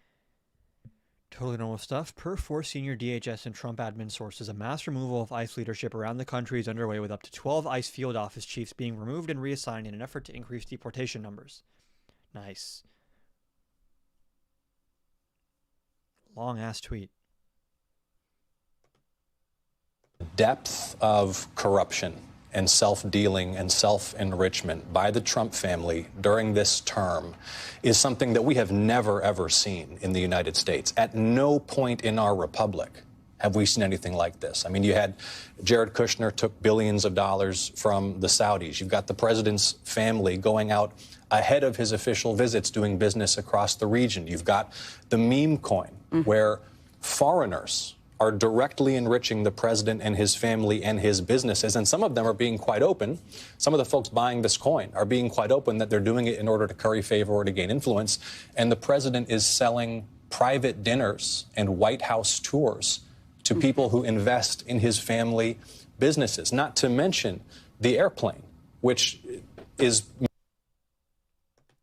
We're going to close off the stream with some crazy shit. Everyone see this? We all seeing what's on the screen right now?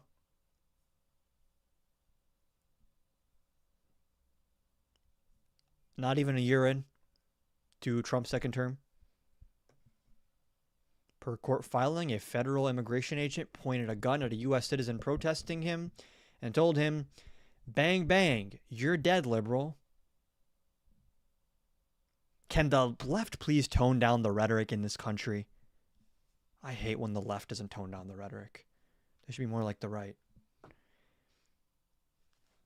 Crazy shit. Should I end on a higher note? That's pretty depressing, actually. I'm trying to go through my bookmarks and see if I have anything good to share. But this is all just the world is ending stuff.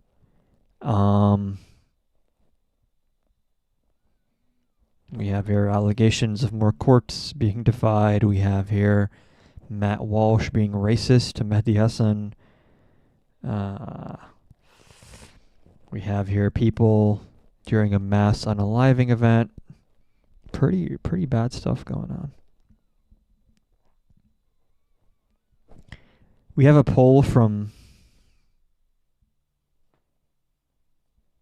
What the fuck did I just see?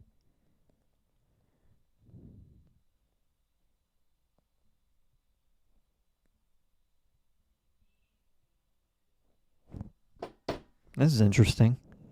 You can watch the live replay on YouTube, yes.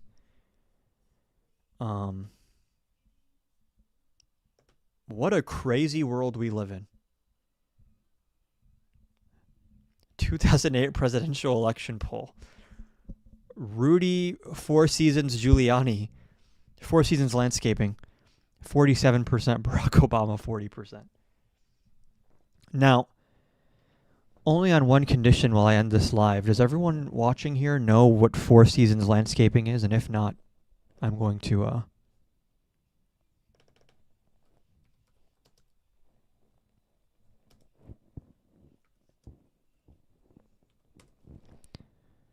So after the attempted coup and everything, or around that same time, Rudy Giuliani calls a big press conference. We're meeting at the Four Seasons.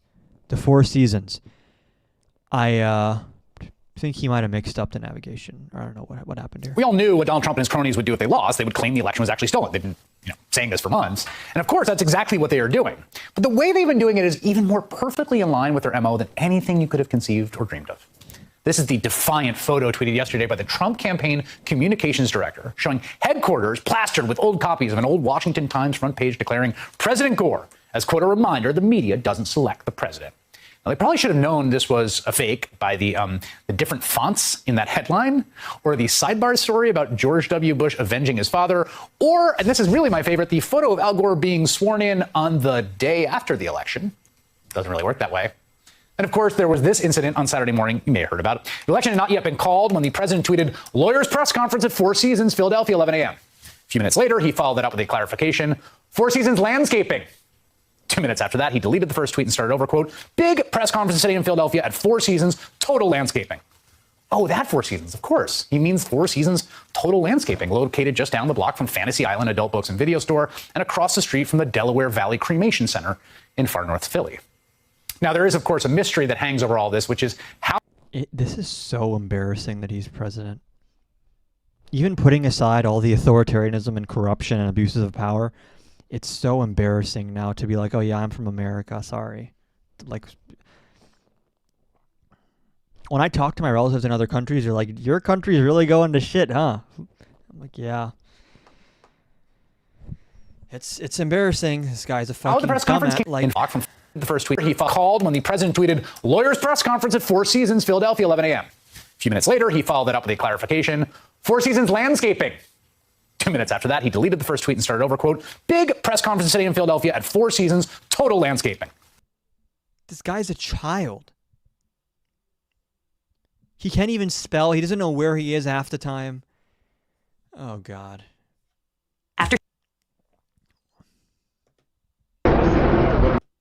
Mail-in ballots. There was no inspection of a single mail-in ballot.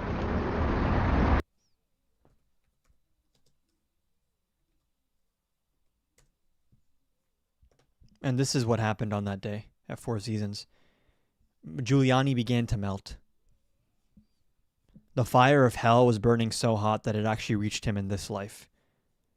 What could one possibly be discussing to make this face?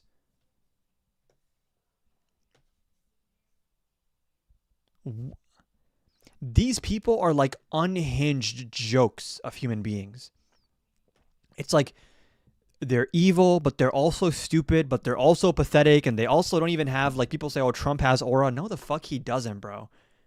People are constantly embarrassing themselves. And they won again. Exactly.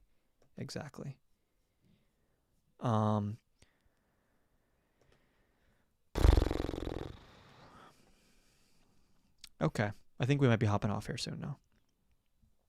Anything else I want to cover? Oh, y'all should watch. I think also I did an interview on these people's channel. The Progressive Movers. We did a whole podcast. These guys are great. They're up and coming channel. Y'all should go watch this. Over our interview, we talked about ICE, corruption, authoritarianism, Democrats from the future, like in the future, what they should do to win. Go give these guys a subscription, like their video, leave a comment. Cool guys. They got 26 views actually, and they're up and coming guys. That's what I'm saying. Y'all should go check them out, support them. Tapping in from the UK. Thank you, ATJ.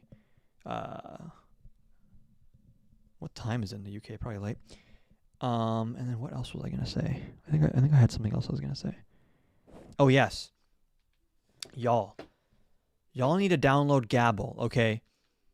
It's like a debate app. There are all these different topics. People can join for topics, and they get paired up to debate. You can spectate, you can participate in debates, and there's cash prizes, right? So if you want to watch debates for fun or do debates with other people on topics like the government shutdown, Mamdani, taxes, immigration, all that stuff, download Gabble. Use my link to download it. It's on my story right now on TikTok and on Instagram, my personalized link. Use that to install the app. Tune in. I'm on there sometimes. You can either just watch the debates or you can participate, and there's like a $50 cash prize, I believe, every day. So if you want to make some money, if you like doing debates, download Gabble. Link right now is on my TikTok story. With that being said, I hope you guys enjoyed the live. We hit 3 hours pretty much. We hit 113K likes.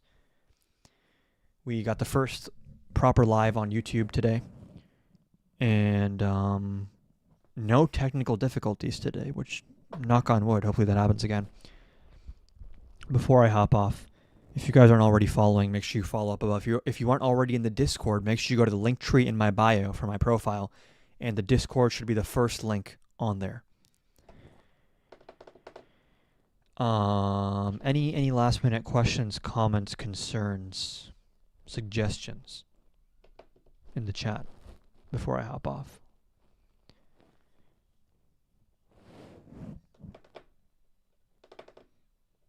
Speak now or forever hold your peace, or like hold your peace for however long until I next go live.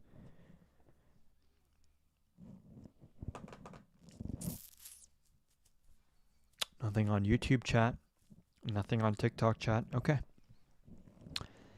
Thank you guys for watching. And you will see me again at some point. Maybe I'll go live again this week. We'll do it again. Okay. Have a good evening. This live actually wrapped up pretty early. This is the upside of not starting the live at 9 p.m. is that I can be done and it's not the middle of the night and I actually can go do things now. Okay. I need to figure out what I want to eat. This was great mature audience too. Yes, mature audience. Some of the greatest patriots alive. Coming at me with tears in their eyes. I appreciate it. Okay, guys. Have a good evening. Take care of yourselves. If you want to watch this full live, the VOD should be public on my YouTube. If it's not, I'm going to go make sure it's public right now after I end it. So let's end first the YouTube live. Stop streaming. Allow you to reconnect your stream.